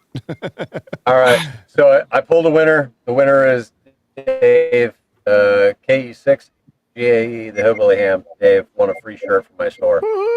Congratulations, Dave. Nice job. Very cool.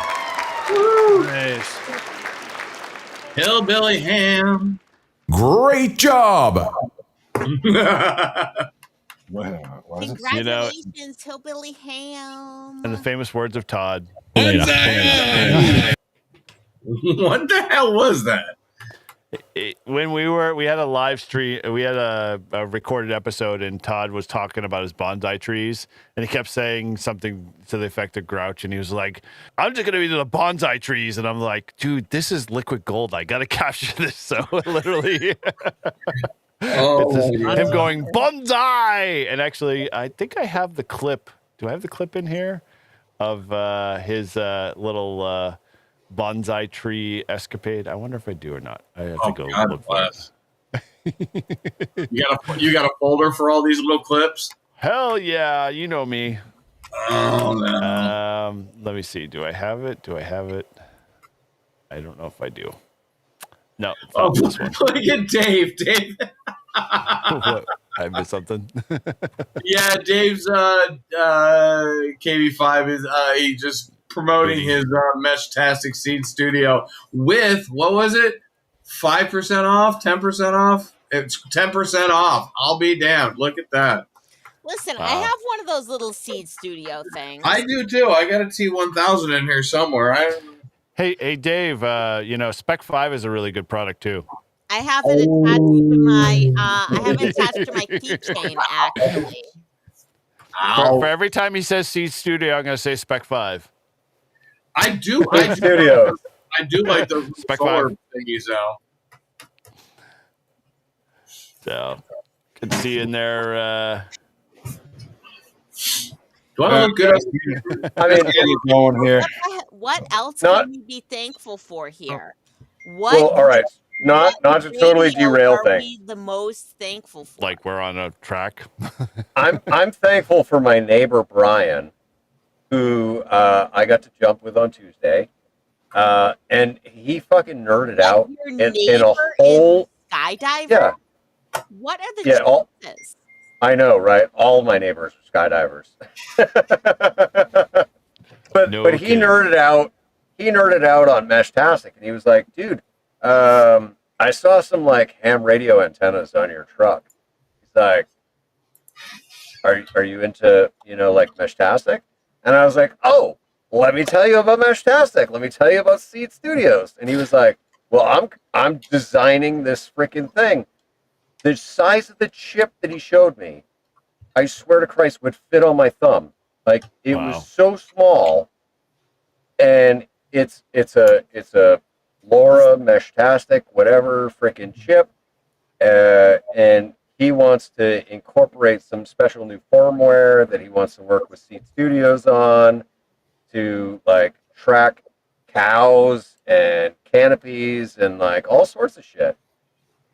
Did you say cows? Cows, yes, he did. yeah, yeah, Moo, like moo cows. yeah. Is there any others? Ooh, get out the way! Get out the way! Get out the way, bitch! Get out the way! Yeah, no, they want to put the little chip on the ear tags to track the cow's movements and things. Like, well, called RFID. What? Okay. Digital Rancher uses basically Meshtastic for his goats. yeah, dude, I thought that was super cool. I was like, holy shit, my neighbor's a fucking nerd. Man, I can connect with you. Hi, Mike. Hi, Mike. Which Mike? Hi, Mike. Which Mike? Yeah. You got to be specific. I'm Otherwise you Mike saying hi to Mike. Saying hi to Mike. We have many muches of mics here. get many. Oh, there you go. The Mike Heart. Hold on. We have somebody, Whiskey 4 Oscar Papa Sierra, just said Dude. hello. Oh, I'm not coordinated, man. I got T-Rex arms. Hello, also to Whiskey 4 Oscar Papa Sierra. Nice. It's good to see that Shannon's on top of all this. Yeah. Oh, There. Whiskey 4 Sorry. Oscar Papa Sierra is also Mike. Yes. You just say 5'9" after So that. many Mikes. We got Mike Smith. Mike Army. Mike Army. Listen, Mike Smith, I have to say, no offense to any other Mikes that are in the chat, but Mike Smith is my favorite person named Mike. So, Mike, You know what? an extra heart. Love Hey, you, Mike. Shannon.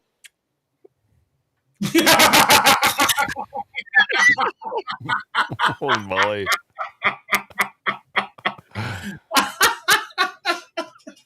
Wow. So rude. Oh, we'll just make her front and center there. How's that? Mike Smith. Mwah. Oh my God, that You know is you're my absolutely. favorite. Mike N3MFL is just jealous. That's Of who? You're jealous that Mike Smith is my favorite Mike. I can Boy, you guarantee are you dumber that than I'm a sack of better looking hammers. than them. I can guarantee I'm better looking than them. All right. I don't know. So I've been trying to find a place to be able to fit this in, but I'm just going to throw it out there. You know, Todd gave me this little clip because, like I said, I have my little minions out there looking for those little snippets. You've really got to stick it in there deep. Okay. So that's I my think new Jody case. nailed it right there. 20 mics. 20 mics. 20 mics. Yeah, 100%. 20 mics is 20 mics. It's a good show title for sure. Why can't I find his clip? Anyway. Warning, ham radio operator. Yeah, at the console. Listen, if we ever want to have an awesome show, having Mike on a show, Mike knows everything about like every ham radio. This one day I was listening to these old guys in the UK on 80 meters AM at like 1:00 in the morning, and they're like a breakfast net, right? And I looked up one of their QRZs, and they had this long QRZ of like all these old AM radios, and I was scrolling through there, and like every single radio was Mike was like, this is this, this is this, this is this. He knew everything about every radio that was on there, and I was just so incredibly impressed that Mike should have like his own YouTube channel or show where we just interview him about all these old AM radios. You actually gave me an idea there too. Something to be thankful for, and maybe something to do in a future episode. I've done a couple live streams and videos at the Antique Wireless Association, which I'm fortunate we have the Antique Wireless Association, and they have a museum. Yeah, that's in like upstate New York, right? Yeah, it's like a half hour from my house. Yeah, And I think I've I been there. watched. They had like a thing. Yep. They have videos every once in a while about ham radio in the post-war Yes. World War II era. Yeah, they do a lot of cool stuff like that. They do a annual conference, which is right down the road from me, like running distance. I could actually run there. It's so close. And the museum's maybe a half hour drive. I've been there a few times. I did a live stream walkthrough to try to give people, if they were in the live stream, the opportunity to ask questions. But I mean, it's fabulous. It's really cool, and it's a lot of it is just volunteer run. And like hats off to the volunteers that are working on some of the vintage equipment, because there is a ham shack there. And I've been fortunate to operate a Collins KW1, to operate, a kilowatt Collins on AM, on 40 meter AM, which is just amazing. And, but they have lots of cool stuff. And it's like again, going back to the Gen X thing for like some of us, you're traveling back in time, because it's not just amateur radio, it's everything wireless communication. So you see some of the original cell phones, the bricks that they used to carry. You see some broadcast. I remember those phones. Stuff. Yeah, you just see some like old school, just regular radios and everything. They have a mock-up site of the radio room from the Titanic. They got a mock-up Western Union telegram room, and it's just like fascinating to go see that. And just I think our demographic definitely experience communication in a lot of different ways, from rotary phones all the way to cell phones right now with unlimited data. And it's just neat to go see the origin of that. And I'm very proud, being in Rochester, some of the connections with businesses like Harris that are based here, in Rochester. And I know there are a lot more on the military side of things, but the connections to Rochester and where I live in the radio and the RF community, it's really cool to see. And they got a YouTube channel. Check out, just search for the Antique Wireless Association, and there's some really good stuff there, and you can learn a lot about the history and some of the connections, not just to amateur radio, but just to wireless communication in general. Oh Lord, Frank is on. Frank? Yeah, Frank. Frank from out KG6NLW. Yep. Get his live stream going. Yeah, he was going to go after us, and we went long. So. Yeah, it's not bad. Oh well. Yeah. Shit happens. Yeah. Everybody go over to Frank's channel and swamp it with comments. Bring it on. Yep. But wow, is this winding down? Because all I'm hearing is crickets now.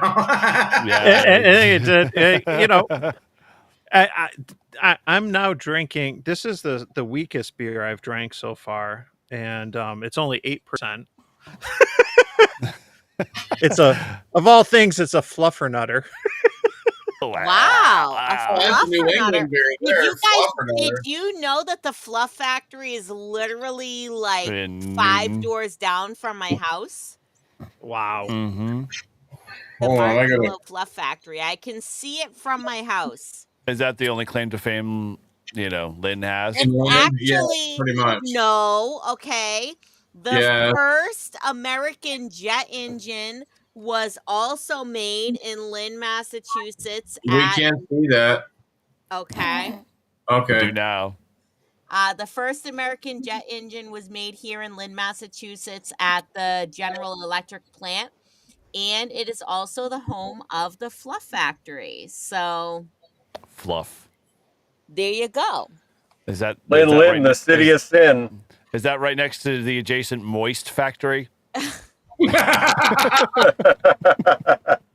Hey, Mike, I got you beat. 5.2. Pussy. Weakest beer tonight. What's the AVB of water?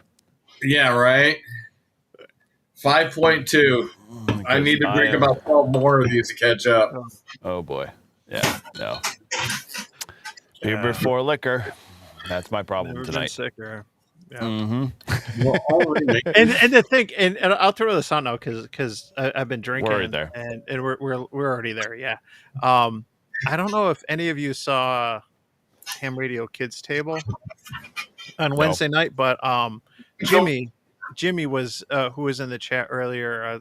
He's like KPK or Ham Radio. I'm missing PRK Radio. Oh yes, right. He's got a newer channel and it's really good, and I like a lot of his stuff. And he was on, so I had a night with no sports ball with the kids, so I was like, okay, I can join. And I mentioned, there he is, Jimmy's there. An idea I've been kicking around for a while, 40s on 40, and doing a late shift, drinking a 40 on 40 meters. And I think I totally dragged it like downhill. He literally has to have like either Public Enemy or what's the other rap artist playing in the background while he's literally making contacts. Yeah, I was like, oh, but you know, I said, like, honestly, like that's how I grew up. We went into the woods and we made fires in the woods and we drank beers. Half the time it was malt liquor or whatever, and that's what we did when we were teenagers, and we didn't cause no trouble and everything. But 40s on 40, at some point I'll do it. I got to figure out the legal logistics, but my licensed son, who has the general, is 16. He'll eventually have his driver's license, so I will have a driver at some point. But yeah, we'll see if we can get 40s on 40 going. just put them in a brown paper bag. The legality will be perfect. Yeah. Yeah, no, I do want to be respectful, because at the end of the day, like I do like the, you know, I have some state forests nearby. I have town local parks. I want to be mindful of the park rules and stuff, whether it's alcohol or stakes in the ground and all that stuff, because I don't want to ruin stuff for anybody else. But yeah, 40s on 40 is going to happen at some point. Oldie and Swisher Sweets. 40s on 40s on 40. So if you're into overlanding and you've got 40s on your truck, we can do a trifecta there. I got to do it in the next year before I turn 50. I got 33. I got 33 and a third, so that might not qualify. We'll put it under review. Yeah. Now, if somebody wants to get me some 40s, right. Dude, can your turtle actually support 40s? I have actually, I feel really bad about the axles breaking. So yeah, no, I'm not putting 40s. 33s are the maximum that you should put on the FJ Cruiser. These yahoos that are putting 35s and 37s on there, yeah, their axles are just waiting to explode. Kaboom. Hey, Eric. Yes. When is the deadline for the ham shack? Yes. Oh, for shack roast. So yes, let me throw that link there just for folks so they have it. Now that I'm thinking about it, I know I got to do my video of my shack.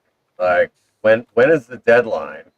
Yes. That I have to submit by. Your video of your shack. What about your video like of November our 2 30th, activations of I'm Russell remembering Abbott? Yep, Listen. Mike, let me post the link here so people have an I'll opportunity. just give her the video. Just give her the freaking clips and let her build the video. So yeah, I don't know anything about editing videos. I don't if even you- have any video you don't even have to editing do software video. So on my give me the floor. Let me get on my soapbox. So those that, thank you for the full complete view here. So now that I've got your undivided attention and you can ignore all the rest of the folks behind the screen, Live Free and Ham, we're going to be doing our shack roast again for 2025. So if you haven't heard, you've got literally less than a week to be able to submit your shack. The link is in the chat. Head on over. Submit your shack. You can submit photos, a little description. There's a couple of different categories. Really, it's going to be a blast. So what the process is going to look like, you submit your shack for your categories that you think you might classify for. Our Patreon crew, so if you're not a Patreon member, you can definitely jump in early. They'll be voting on the initial group of folks for each of the categories, and then the top 3 of each of those categories will then be presented when we do the shack roast between all of the Live Free and Ham hosts and our, we'll say, esteemed guests and judges. So, those will be revealed soon. But ultimately, they will be the ultimate judges based off a rating scale that has been scientifically proven by Grouch. I don't know how and what formula he's using, but he'll come up with a strategy as to what we rate for point systems based off of a number of different categories. And then each winner will come out clearly at the very end. I am working on a 3D printed trophy that will be for each of the categories. So, definitely if you want in, head on over, post your shack. We've had a few folks already post, so those are already posted up there, but I haven't seen many, and I get it. People are busy and whatnot. So, what's Mike's thrown in here? How many? What? Okay, fine. I'm not touching it. I don't know how to make it bigger. Yeah, just put it in the scene. Add the scene. There we go. Bigger.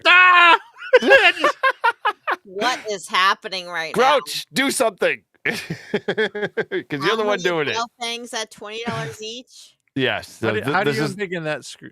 Just hit the little button. There you go. There you go. Excellent. So, yes, Mike submitted last year. I mean, his entry was very basic, so we created a category for him. In essence, head on over, fill in the form, submit your photos, put in for your shack. It's going to be a fun fun opportunity. It was a blast last year. I mean, it was like 3.5 hours long. I think we roasted all of those shacks. But this year there'll be trophies involved. There'll be a few, giveaways for those participants. And we're just going to have some fun with it. So definitely go do it. They're going to have a little 3D printed. Lots of bourbon. I am not. Yeah, but Paul has confirmed that he will be drunk before he gets on the live stream, so it'll make it even that much better. So all that being said, usually drunk before we get on the live stream. No, I'm about halfway through. Raising a glass to, by the way, I'm not sure. Raising what? Well, let's raise a glass to the shack roast. Yes. Okay, raise a glass to the shack roast. To the shack I roast. just ship my pants, and it's very convenient. Very convenient. And you could ship your pants too. Exactly. Head on over, fill out the form, get your shack there. We are not taking submissions after the 30th, so hopefully you guys get 2 minutes out of your day to be able to post your shack. And most creative entries obviously help. So, if you can include video, awesome. If you can't, photos work out too as well. So, head on over. There's already a bunch of shacks posted there already. So, folks, oh my gosh, what the hell is that?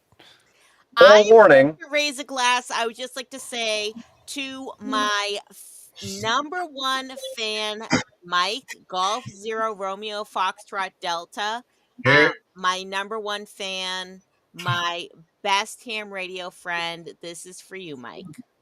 How far are you into the bottle there, Shannon? Just curious. Not that far. It's sounding like that, but hey, that's my opinion. There's still plenty left in the There's gallon. plenty of time. Fair warning. Is my number 1 fan. Holy crap, that was full. If you have candles in your shack and they do not smell like cocaines and hookers, yes, don't include them. Or deductions automatically. I think there's a category negative for that. points. Negative points instantly. Did you say sandals? No, candles. Candle. Oh, okay.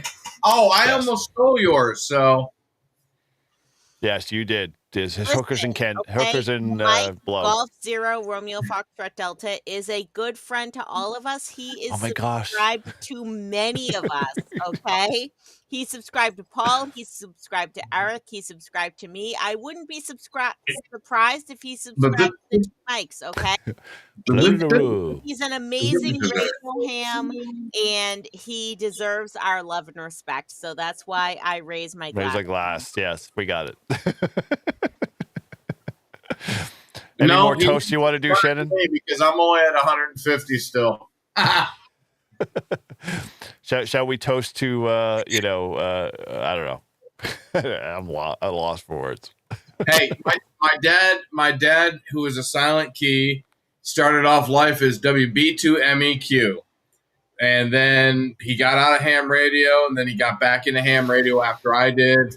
And he became KJ4TNI down in Florida. And then we moved him to Arizona. He passed away a few years ago. He was my first Elmer mentor in ham radio. My electronics teacher, K3PSI Gene Lang, was my Elmer mentor because I wouldn't have been able to graduate high school unless I got my ham license. Hey, Chris, that's the most PC answer I've ever heard. What? That is a way to not pick a favorite. That's all I'm saying. And then my who was a good friend of my dad's, WA2BAH, was my primary. He's the first guy I got on 6 meters with a TR4, Mike. Do you know what a TR4 is? No, I don't. But you had me at meters. It's a Drake. It's a Drake. It was a transmitter and a receiver. An old Drake. I got 6 meter AM. Don't bring Drizzy into this. Come on.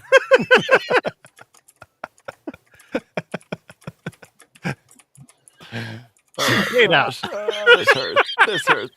6'7". Oh my! Because you're lonely. This is for you, Dave Mike. Dave says, don't feel bad. He's only got 136. 136. Who only has 136? Dave, the hillbilly ham. He only has 136 subscribers? Really? Yeah. Yeah. How the hell? Wow, I think I have 120 something. So, all right, well, let's make that better. Yeah, we got it. Let me grab his Are link you here. Yeah. Everyone should like and subscribe to the Hillbilly Ham. Let me post that in the chat Definitely. here. Oh, Here's the you're link. Head on over. Flood them. Yep. Flood him. We are a Hamily, and Hamily supports Hamily, okay? So if you are a part of the Hamily, you will subscribe to KE6GAE, the Hillbilly Ham. At least 29 people, 27. No, well, we lost two, but 27 in the chat there. So head on over, subscribe. Yeah, and just to point out too, like why it matters. Like the subscriptions are free. Like some of us that do charge and have memberships where you get some extra benefits, that's one thing. But at the end of the day, like to subscribe to any channel, it's free on YouTube. But where it comes in really handy is that there's different tiers, and you get so many subscribers, it allows you to do things like go live, to redirect to other channels, and then ultimately, become monetized. So it makes a big difference and whatnot. So like I said, it doesn't cost anything, but it certainly helps the creators out, as far as their ability to do things as simple as redirect to another video or become monetized. So definitely give some of these channels the subs, and like I said earlier in the stream, in the description down below for all of us, there should be a link to all the channels for those that have participated in the Northeast, ham radio happy hours. A lot of those who aren't here today, we only do this once a month, and we kind of just pick a date that works for the most of us. It is what it is. None of us do this full time, but yeah. Yeah, hey Dave, you got one more subscriber, 204. Cool. Yeah, we'll throw all those links in the very end when we kind of do a wrap up. But I mean, obviously, like I'm thinking Rob's not here. I mean, he's been super swamped, and Matt and N3 are our Reliance dealer, which all of us, have, very much become, his patrons for antennas. He is my antenna dealer. Yes. No doubt, he literally controls all of us for sure. The dealer. Yeah. By the way, I'm getting some of his Kevlar wire coming up here within like the next day or two, I think. I should be getting it in the mail. Yep. You sent me some stuff recently I'm waiting on. Awesome. It's a good wire. Yeah. Oh yeah, it's really good. All right, because it's going to be put up permanent on the house, so I can have 90-degree offset Reliance end-fed halfways. You can pull a tree down with that wire. I believe that. I will put it to the test. We will see if we can pull a tree down with it. But can it clean up dog shit? Is that the question? Can it clean up dog shit? Let's not go there. I know. Hey, Mike. Poor Watson. I think I know what that is. Yes. You know what that is? That's a mini. No. No, that's got a ground log. Is that Rybakoff? That's Rybakoff. No. Oh, no, that is a bug out. Yeah, it's a bug out. Random wave. Random wave? Random rave. Random rave. It's 140. It's the rum speaking. Mike, the rum. Is that your 140 random wire? Yep. Oh, that's the. Oh. That's the Mike special. Yeah, I'm not used to. Special. Yeah, I'm not. Although I have one of the bug outs that's white. I'm not used to seeing like that color. But I thought with the winder and that, because I got the Rybakoff. I've got a Rybakoff winder. Yeah, but, I asked him. I specifically purchased this, and he sent it to me. And it's the end-fed random wire bug out. He even made the new stickers for it too. That was the first one I bought from him, to be honest. Was I bought the end-fed random wire like before, and when he and Matt's great. Matt sent me he was like, "Oh my gosh, like, hey, I just realized who you are. Like, like let me send you like some other stuff or whatever." But but the random wire, I was like, no, I got plenty of end feds. I kind of was like, let me get like a really small 9-to-1, to mess around with. And I had just ordered that, but then he sent me, he's like, oh, here, I'm going to throw in some wire and some other stuff. He's been great. And it's been fun testing stuff as he's coming out with it. And I think there's, for what he's doing, and you think about the form factor and the cost and everything, I think it's an attractive market. I was just reading, I meant to take a screenshot and shoot it to him from the Pactena groups.io, but people were just asking in the Pactena. I don't know if anyone's in like the Pactena groups.io. I don't own a Pactena, but people were just saying, hey, George, you should do a 4-to-1 version of like the Pactena. And I saw that and I was like, oh, well, there's already and some of these guys are thinking about it for things like like the KX whatever, which is kind of what I've done in a few of the videos. When I asked Matt and he did it, he did one of the bug outs with the male BNC, so that you can just go right into the QRP radio, no coax, and there could be some opportunity there to do some male BNCs with the 4-to-1 that's in the Yeah, rabbit that'd be pop. nice. We need to like create a kind of word for that, like going directly into the radio. Maybe like raw dogging might be a good way to call it. Like we should just come up. I told him I didn't say this. Raw dogging the antenna. Raw dogging. It's funny. I told Matt. I said in my head I've been calling it the socket rocket because it's just going that kind of flies. Yeah, there we go. And it rhymes. Yep. It's corny as shit, but like, dude, that flies, man. Socket rocket. I like that. Yeah, I think we can handle that. Yeah. Okay, there we go. Official socket rocket. Yeah, going directly into your radio. And no coax involved. And zero loss. Some of this is not. When it comes to the antennas, like sometimes, like it's nothing new. It's just doing things a little bit different. And K6ARK Adam did some of the kits where you could build your own NFED or your own random wire or NFED half wave, and you could pick male or female BNC, and and you could do it for 5, 10, or 20 watts and stuff. And I have one of those kits, and I've been unsuccessful so far trying to make it. I've gone through several bores. Adam's been great, and he sent me a couple of replacements. But when sometimes there's a trade-off. Those of us that have time can spend time, but those of us that don't have time can spend money, and you can buy something that you just plug right in and just throw some wire on and run with it. And so maybe there's some opportunity there. Separating you two. I'm tired of this. Yeah. Jesus. Mike, she was all looking pissed off. And then you control the PDA. No, don't put me in the middle because I don't want to be a cock blocker. Fine. I will happily take the. Oh my gosh. So we're talking about Avid here. Yeah. No, but anyway, I'll get off the Reliance horse. We're going to put you down here. You can be below me. Reliance I'm on top this time, my friend. I'm on top. Oh my God. Grow up. Yeah.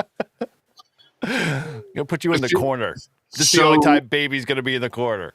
So nobody puts baby in the corner. Yeah. I just went by everybody. Never mind. But, what were you saying? No, I just said, so you like being on top?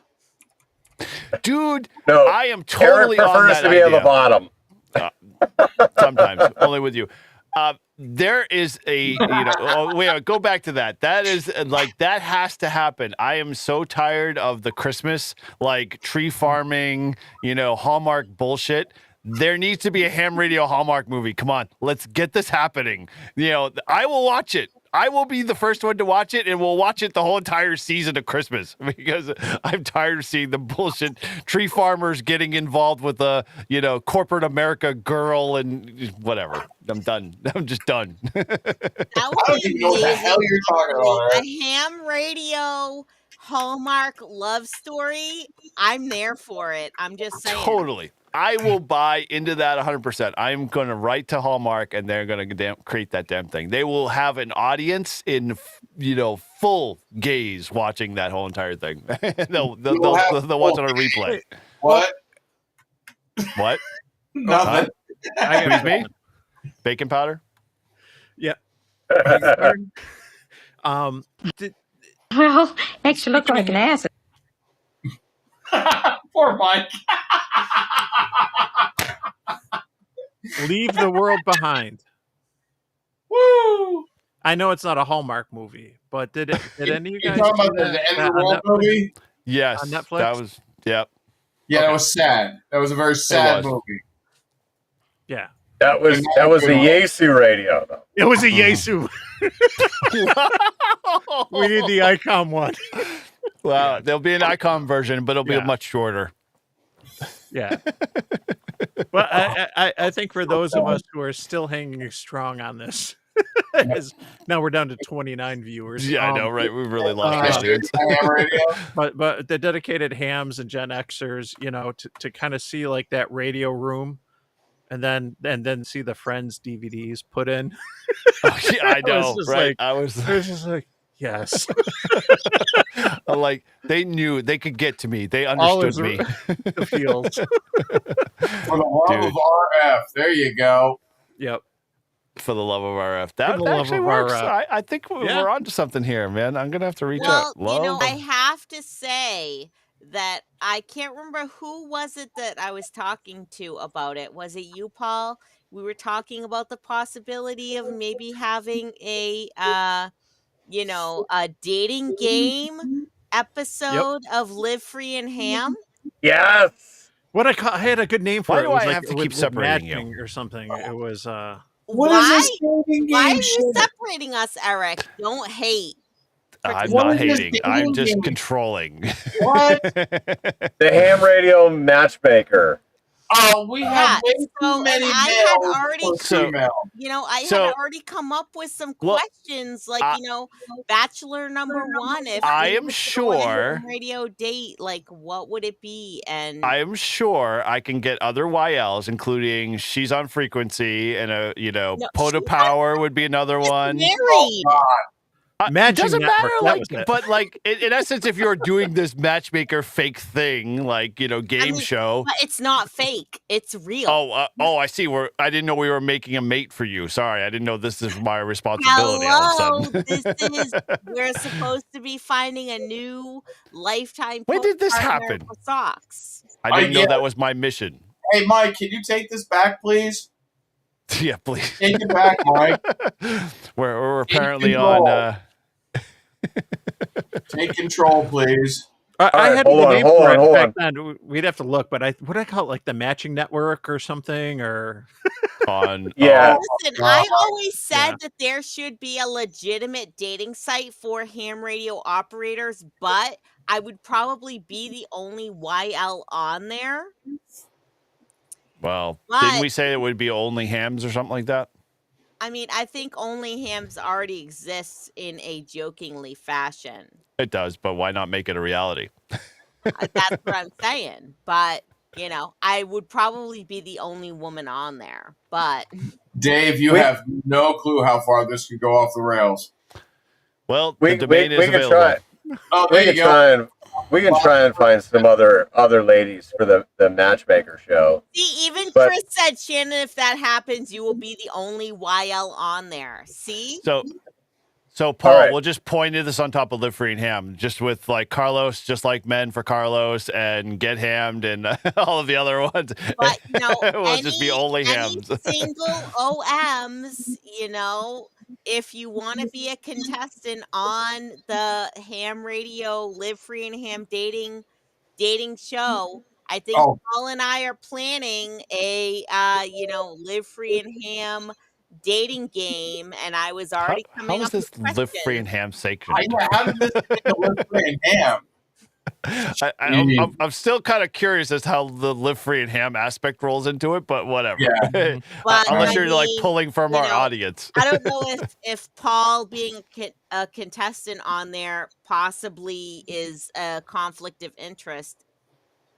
Since Well, it's definitely some interest. I don't know whether it's a conflict or not, but All right, check this for a Hallmark promo, right? This Christmas, in the quiet little town of Cedar Ridge, one woman is about to discover that the key to connection isn't Wi-Fi. Dun, dun, dun. Meet Emily Carter, a big city network engineer whose life is all about bandwidth, deadlines, and drop Zoom calls. Oh my God, dude! All right, so if the winning, I'm gonna throw this challenge out. The winning bachelor has to take me on a date at Hamvention. All right, I'm gonna throw this challenge out there. We need to take AI to that next level, and someone needs to create a trailer that is literally for this Hallmark ham radio movie, and take what Grouch has already said and put this damn thing together, because you will be a god if you can get that fully created and posted out there for everyone to use. I will promote the hell out of it. So I'm throwing the challenge down. The 23 people that are left in the chat, go to it. Meet I'll our see what I first can do in art contestant, therapy. Jake, a local ham volunteer firefighter and the kind of guy who still believes in Christmas miracles. A good grounding. Who also loves Aries. Listen, okay. My only criteria is that you must love POTA. Okay. That's a very low bar, but yes. I mean, that's like 90% of this audience. Exactly. Oh my God! You're not going to believe what ChatGTP. Yes, that AI engine. Yes. What about Yeah, it? Signals of the Heart, a Hallmark holiday movie concept inspired by ham radio. Did it create a whole script?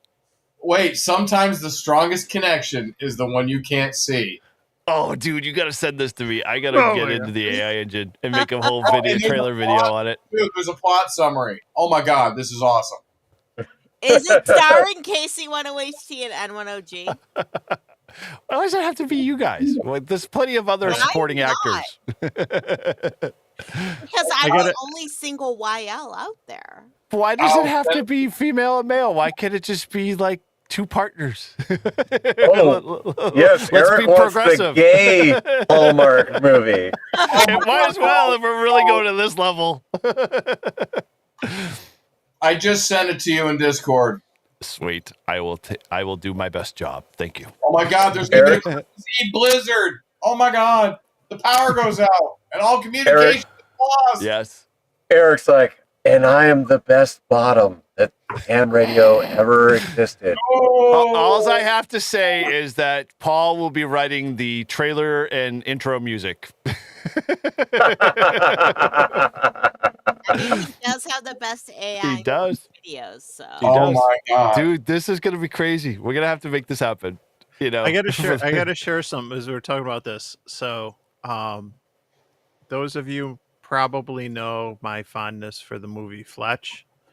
Yes, and this is some old school art therapy, way before AI. This is like been my hopes and dreams is that NBC would do the Fletch Christmas special.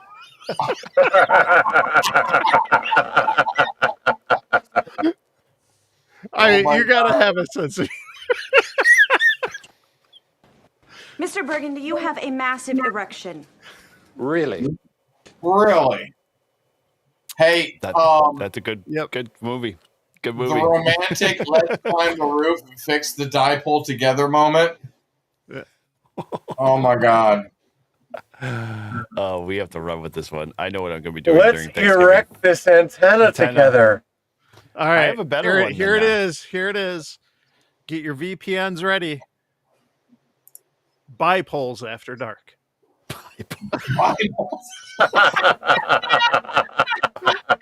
Man, what is wrong with you?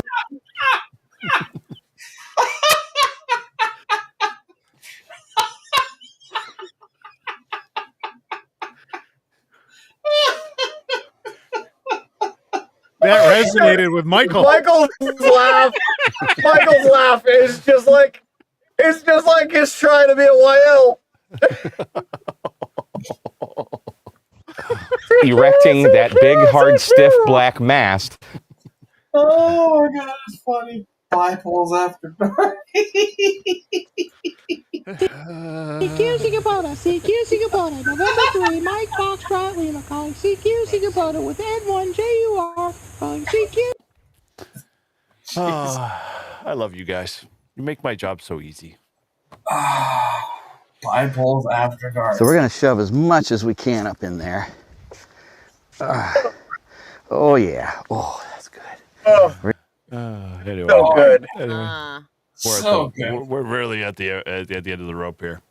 Oh, Never. It also told me that it could come out with a full movie outline, character bios, a Hallmark style script excerpt, a poster concept. Oh, sorry. Do the poster concept. I want to see what this thing does. Yeah, send it to me, dude. We need to add this, and I will spend my every waking hour getting this built. There's a bottom half, the keys. Oh my God, it's giving me everything. Oh, dude, that's awesome. Shannon thought she had life perfectly tuned.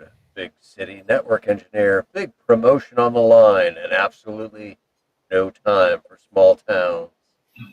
But when she set foot in Cedar Ridge to repair an old emergency radio system before Christmas Eve. Why is it I feel like I'm sitting next to my wife watching God, this? this is a computer. This is not art. Come on. Come on, people. Oh my gosh. Oh my gosh. Yeah. See, this is creativity flowing. Oh, it's making me a poster. Oh, then you just have Well, to share why it. are you not sharing your stream right now? It's still processing. Yeah. And Shannon will discover sometimes the strongest signal is the one you never expected. Paul, are you Why do I have a writing feeling? love story starring you and me right now? Why do I have a feeling that like the next like week and a half of shorts from Paul's channel are going to be exactly this little segment here? Yeah, exactly. Those are the days of our ham lives. I wish I was recording this. It'd be hilarious. Oh, you can go back and replay. You'll be good. This holiday season, tune into a story about hope, community, and ham radio. Because the best connections don't need a data plan. Well, we either know Hallmark sells or sex sells because obviously we just like gained like 4 subscribers. Listen, yeah, like we got more people watching because I'm telling you, the people want the YL that wants the ham radio. I'm just saying. The YL that desires ham radio. Oh, now we just lost like 4 more people. I don't know how that happened. I know, We but now the gained mic 4, we disappeared. lost 4. I don't know. Just like that, Shannon. Just like that. Oh, gosh. Don't ever do that again. My gosh. Oh my gosh, Talk they're about- dropping. They're dropping off like They are now at this point, man. We're in 3 hours. Where'd I go? There I am. Okay. Hold on. You know, Bricker is over here saying, "Oh, baby, hurry up and raise that antenna," said no woman ever. Bricker, Really got to stick it in there I deep. mean, you're obviously not talking to the right women, okay? I'm just saying. Signals it hard. Oh my god.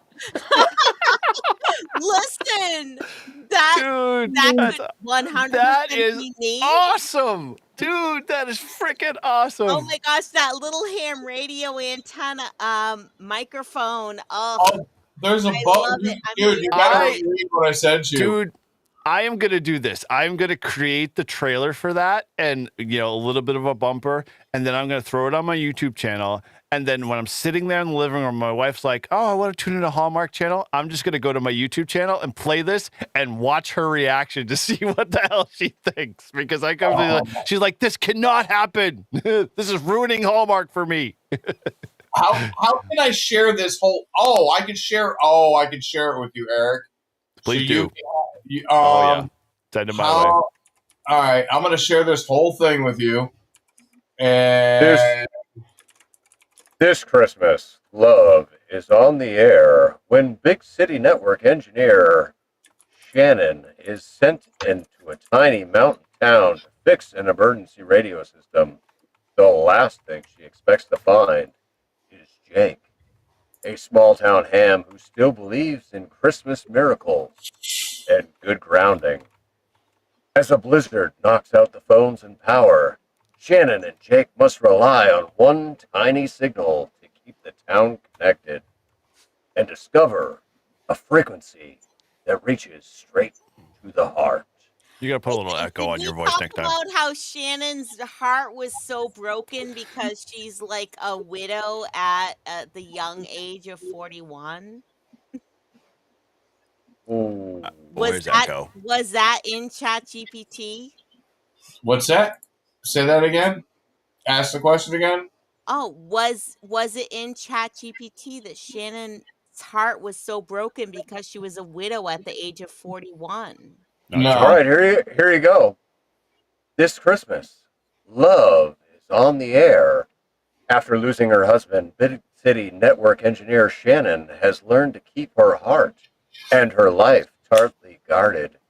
But when she's sent to a tiny mountain town to repair an old emergency radio system, the last thing she expects to find is Jake, a small town ham who still believes in Christmas miracles and good grounding. When a blizzard knocks out all phones and power, Shannon and Jake must rely on one tiny signal to keep the town connected. And Shannon discovers new frequency, hope that just might reach her heart again. Dude, you got to work on the echo there, or add some reverb to your voice, because Is the ham a little dry. Is the ham she finds named Paul N1OG? That's all I'm asking. Here, Paul, I got one better. The Go ahead. problem is, my wife doesn't watch Hallmark. Thank God.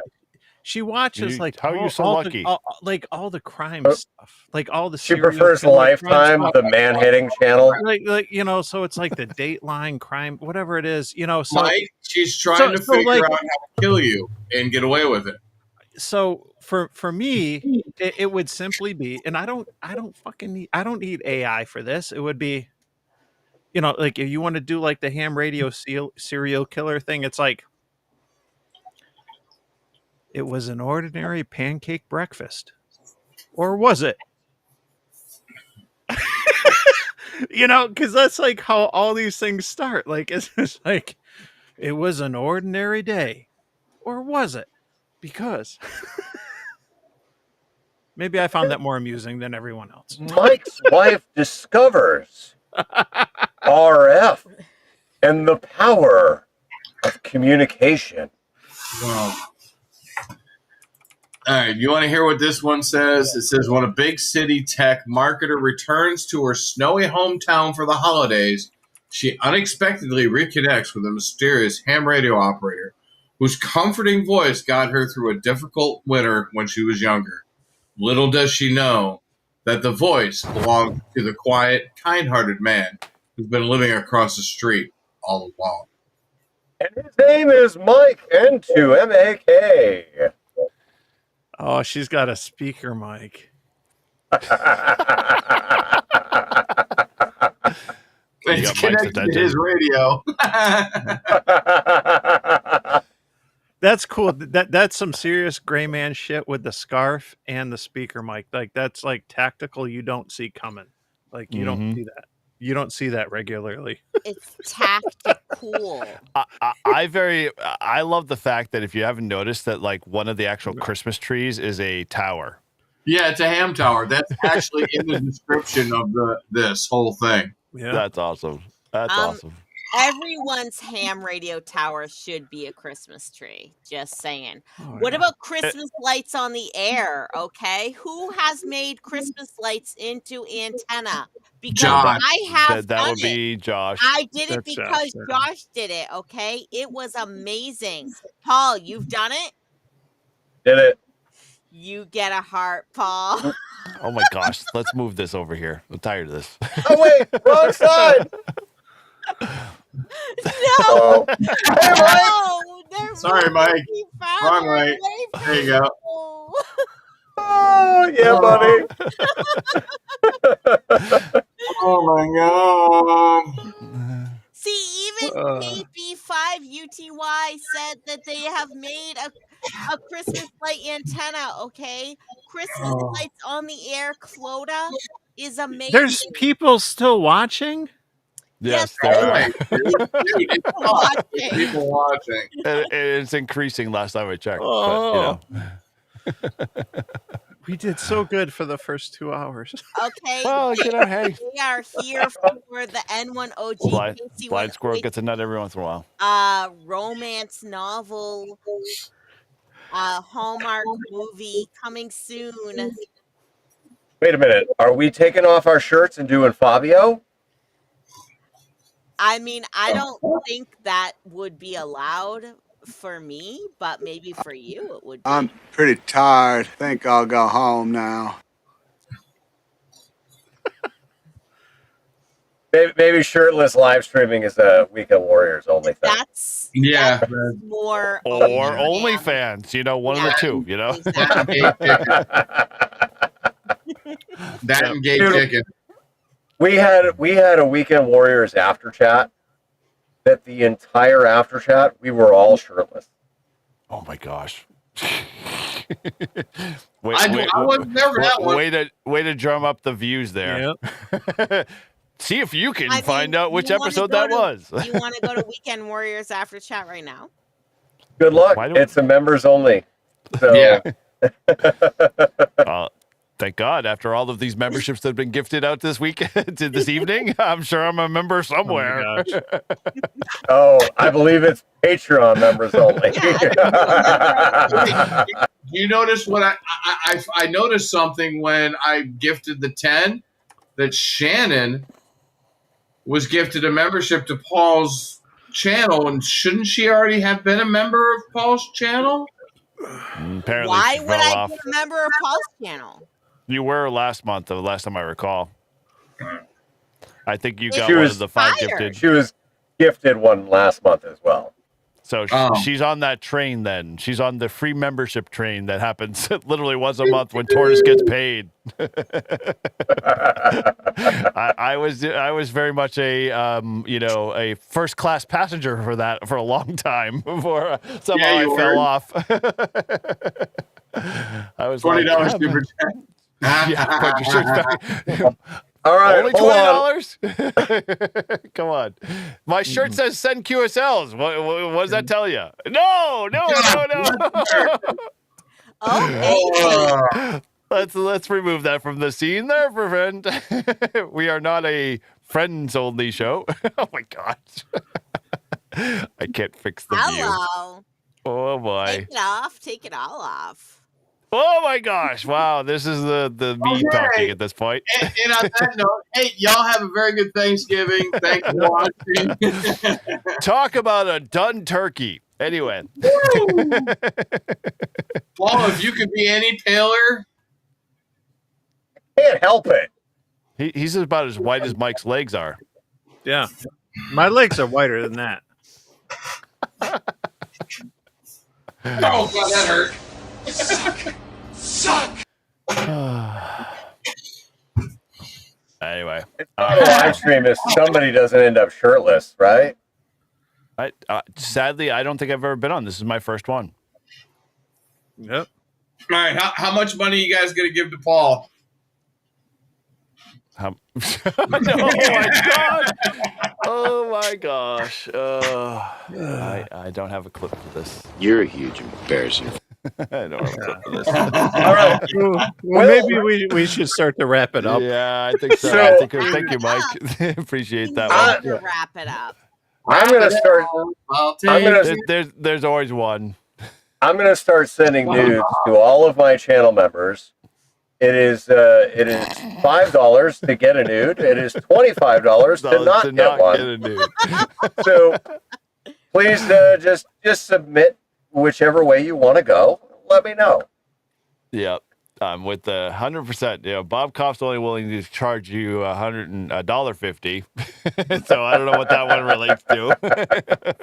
Whether he's saying you owe him $1.50 or he owes you $1.50.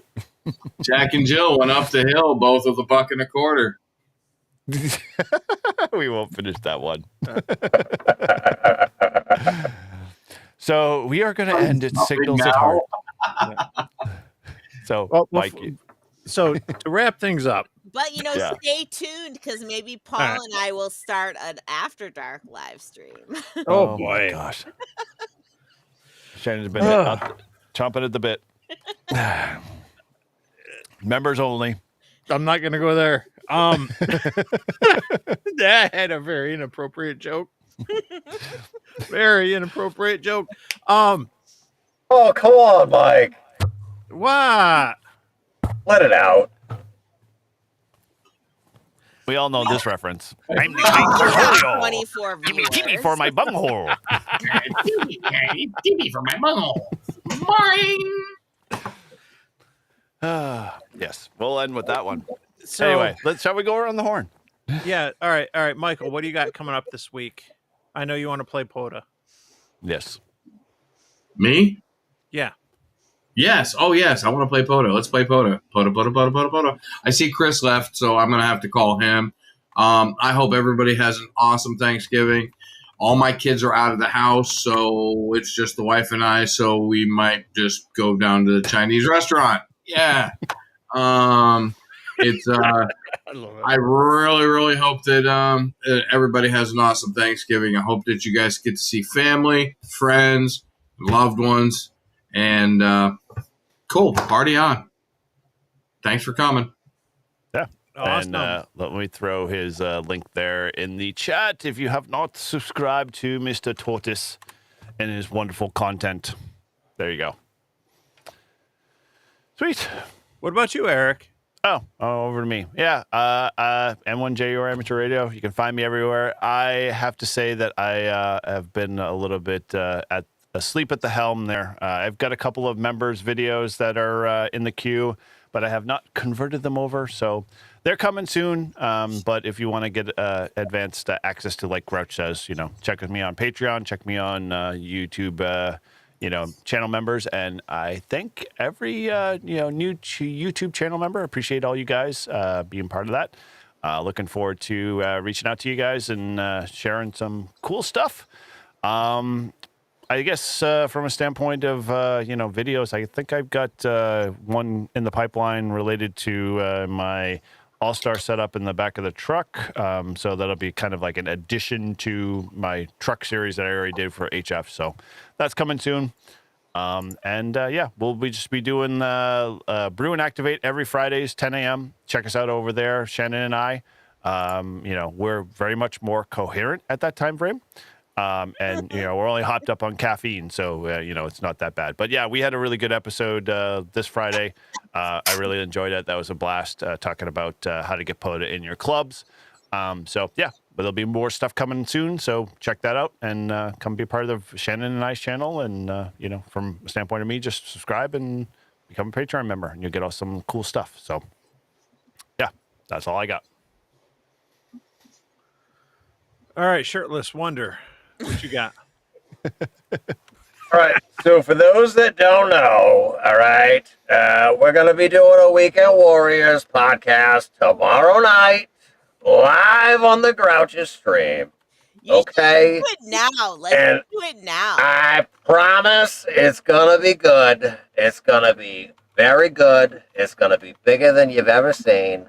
Okay. No, seriously. Okay. So listen, yes, Weekend Warriors, tomorrow night, 9 p.m. Eastern Central Time, or Eastern Standard Time. I've got the latest skydiving video is available for channel members only. I'm going to upload it to Patreon after this stream. I do have 4 other videos that are in the queue.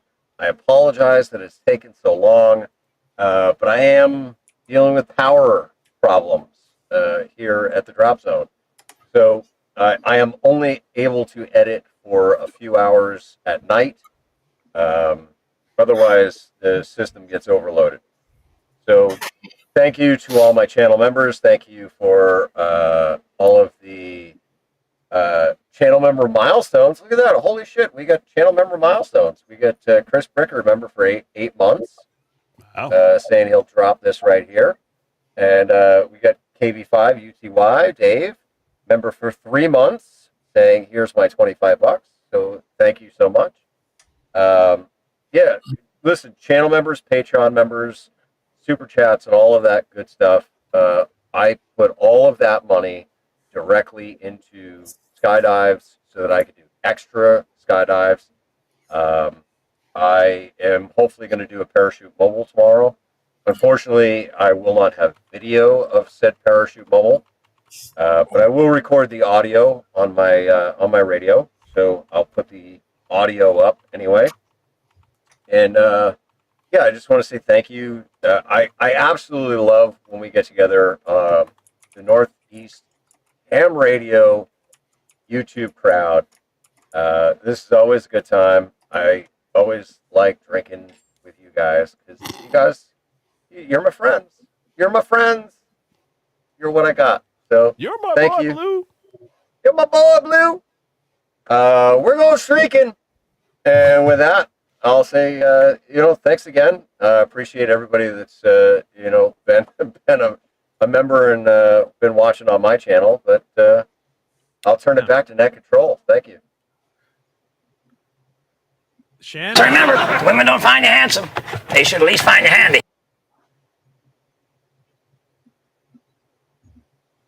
Shannon? Shannon, what am I supposed to say? I don't know. Whatever you feel compelled to say.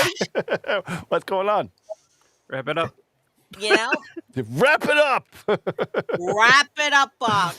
Okay, I got it, Thank you, everyone who is stuck with us through this late hour. I know we planned on wrapping up by 9 o'clock. It's now almost 11 o'clock. It has been a great night. I love every single one of you. It would probably be frowned upon if I decided to go topless like the grouch over here, over there, wherever 100%. he is. The ratings would go up, though. Somehow it's okay for God. guys to go topless, not so okay for girls to go topless. But I am a lady, okay? Thank you. So I am 100% classy. At least one of you are. So I will know. not be taking my shirt off anytime soon. But I will say 7-3 to everyone. I hope everybody has a great night, a good Thanksgiving. And I will look forward to seeing you sometime next month during the Christmas season. And next week. Next week? Well, yeah, next week for, Fine. Bruin activate. I see where the line has been drawn at this point. It's like Bruin activate, whatever. Fine. Just go hang out with Paul. Heart him all you want. Go ahead. Yes, Paul is, 100%. He is my heart. I can't help it, but yeah. Whatever, wizard. Move along. my total heart. Wizard. We've been separated by distance. Blah, blah, very blah, sad, blah, but Mike looks like he's about to fall asleep. Don't want to talk to you no more, you. Blah, blah, blah. Anyway, Mike, where people can reach out to you. Please have something. Yeah, I am dropping links in the chat. Boom. Tomorrow there'll be a very hungover live stream. Yes. I am doing a live stream giveaway thanks to Radiodity. Ooh, shout out to Reliance. That's a nice shirt. There we go. Nice shirt. All right, I'm calling that. Please put it on. Please, for the love of God, put it on. So I am doing a live stream giveaway tomorrow at 11 a.m. Eastern time for those 3 of you who are still watching. And I've been partnering with Radiodity on a lot of stuff, and I've actually had a really good relationship working with them, so I'm very appreciative. But I'm giving away 5 HTs. Whoa! And both of them are tri-bands.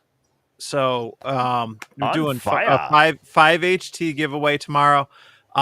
Freddie Mac, the Ham Radio Crusader, is going to join me and keep me company on the live stream. And so we're giving away 5 radios, and we're just going to kind of go through some of the Black Friday deals that Radiodity's got. Please leave your message. Damn it, he didn't answer. Yeah. Hey, everybody say hello to Matt. Hey, Matt. Hello, Matt. And Matt, why weren't you on the live stream, Matt? Where are you, Matt? Oh, We don't well. hear Matt. No, Matt. Bye, Matt. Love you, Matt. So, but anyway, hey, we're giving away 5 HTs tomorrow. So if you tune in, the plan is for it to go for an hour and not for 4 hours. But who knows? I I don't plan on drinking at 11 in the morning. And since this is a sponsored giveaway, like I don't plan on drinking during it, but you never know.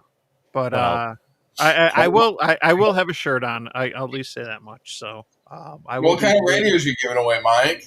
They are. One of them is a Baofeng, and that's why I'm calling it Happy Thanksgiving. It's a Baofeng UV. It's like the 25 Pro 25S or something. It's one of the 25 watt tri-band. Nice. Or 10 watt tri-band Baofengs. And then the other one is a Radiodity one. If you click on the link, I think there might be some more in the description on the actual live stream link for it. But there's two different. Radiodity picked them. One's a Radiodity radio, the other's a Baofeng. But like I said, both are tri-band, and I think one's got GPS, one doesn't. Ooh. But hey, it's Mike, free radios. But Mike, what will he do next? Come on, what will you do next? What more can you give us? So cool. So yeah, tune in. I'm happy to do it, and they got some cool deals. So in between the giveaways, Freddie and I'll just kind of go through and I'll share my honest thoughts on some of the stuff. Like I've been carrying this freaking the Baofeng Mini, the most controversial radio out there right now. Century. I've been carrying it in my pocket for the last week. So Freddie and I have kind of share our thoughts on honest feedback. These are there's some really good deals out there, but we'll focus on those. There's some other stuff that we won't talk about, but it is what it is. I'm not going to talk trash, but you get the idea. I'll share what I really think, and this is a good time for some deals. And I raced to get my tech ticket before Thanksgiving, so that in hopes that there'd be some good Black Friday deals, so that I could get a good HT, and that's when I got my Yaesu. So the rest is history. Yes, it is. So Dave said he got the prison edition. Does it come with a prison wallet too? Yeah, I don't have the prison edition, and what's confusing for me is I'm one of the anomalies that have both the ham and the GMRS version, and I've got both of them in the same color. So I have you're probably not going to see it. I've got the freaking labels. I had to label them all with my call signs. And so there's the GMRS call sign on the GMRS ones, and the my ham call sign on the others, because they're all black radios. Yeah, they're gray actually, and it looks really nice. It's a very nice color, gray. Well, I just ordered one today. Believe it or not, just to jump on the bandwagon. It was $29. Yep. So, but I will say, hey, I'll plug it.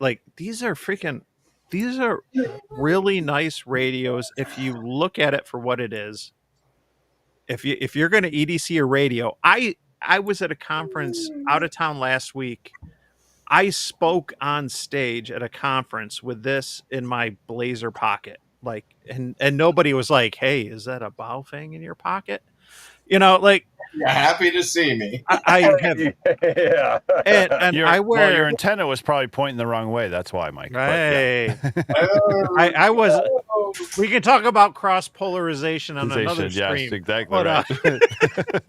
You got to put it in your front pocket.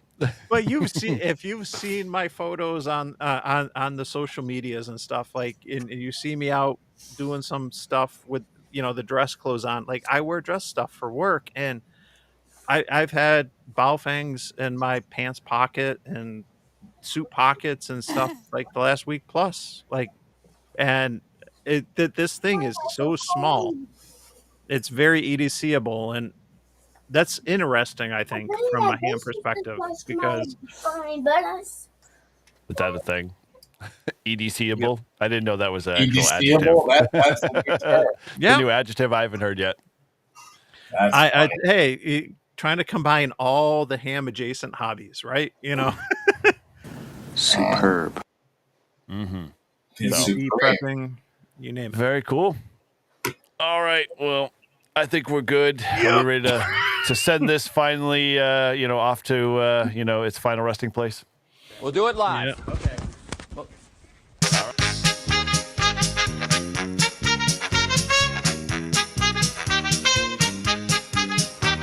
From the back roads of New Hampshire, rain or shine, he's calling CQ with that mobile line. Eric's got his 891 and 8-task tight. He's chasing them parks from morning to night. We're calling CQ, come join the ride. From salty shores to mountain highs, a motley crew with wire and drive, tossing antennas in trees to feel alive.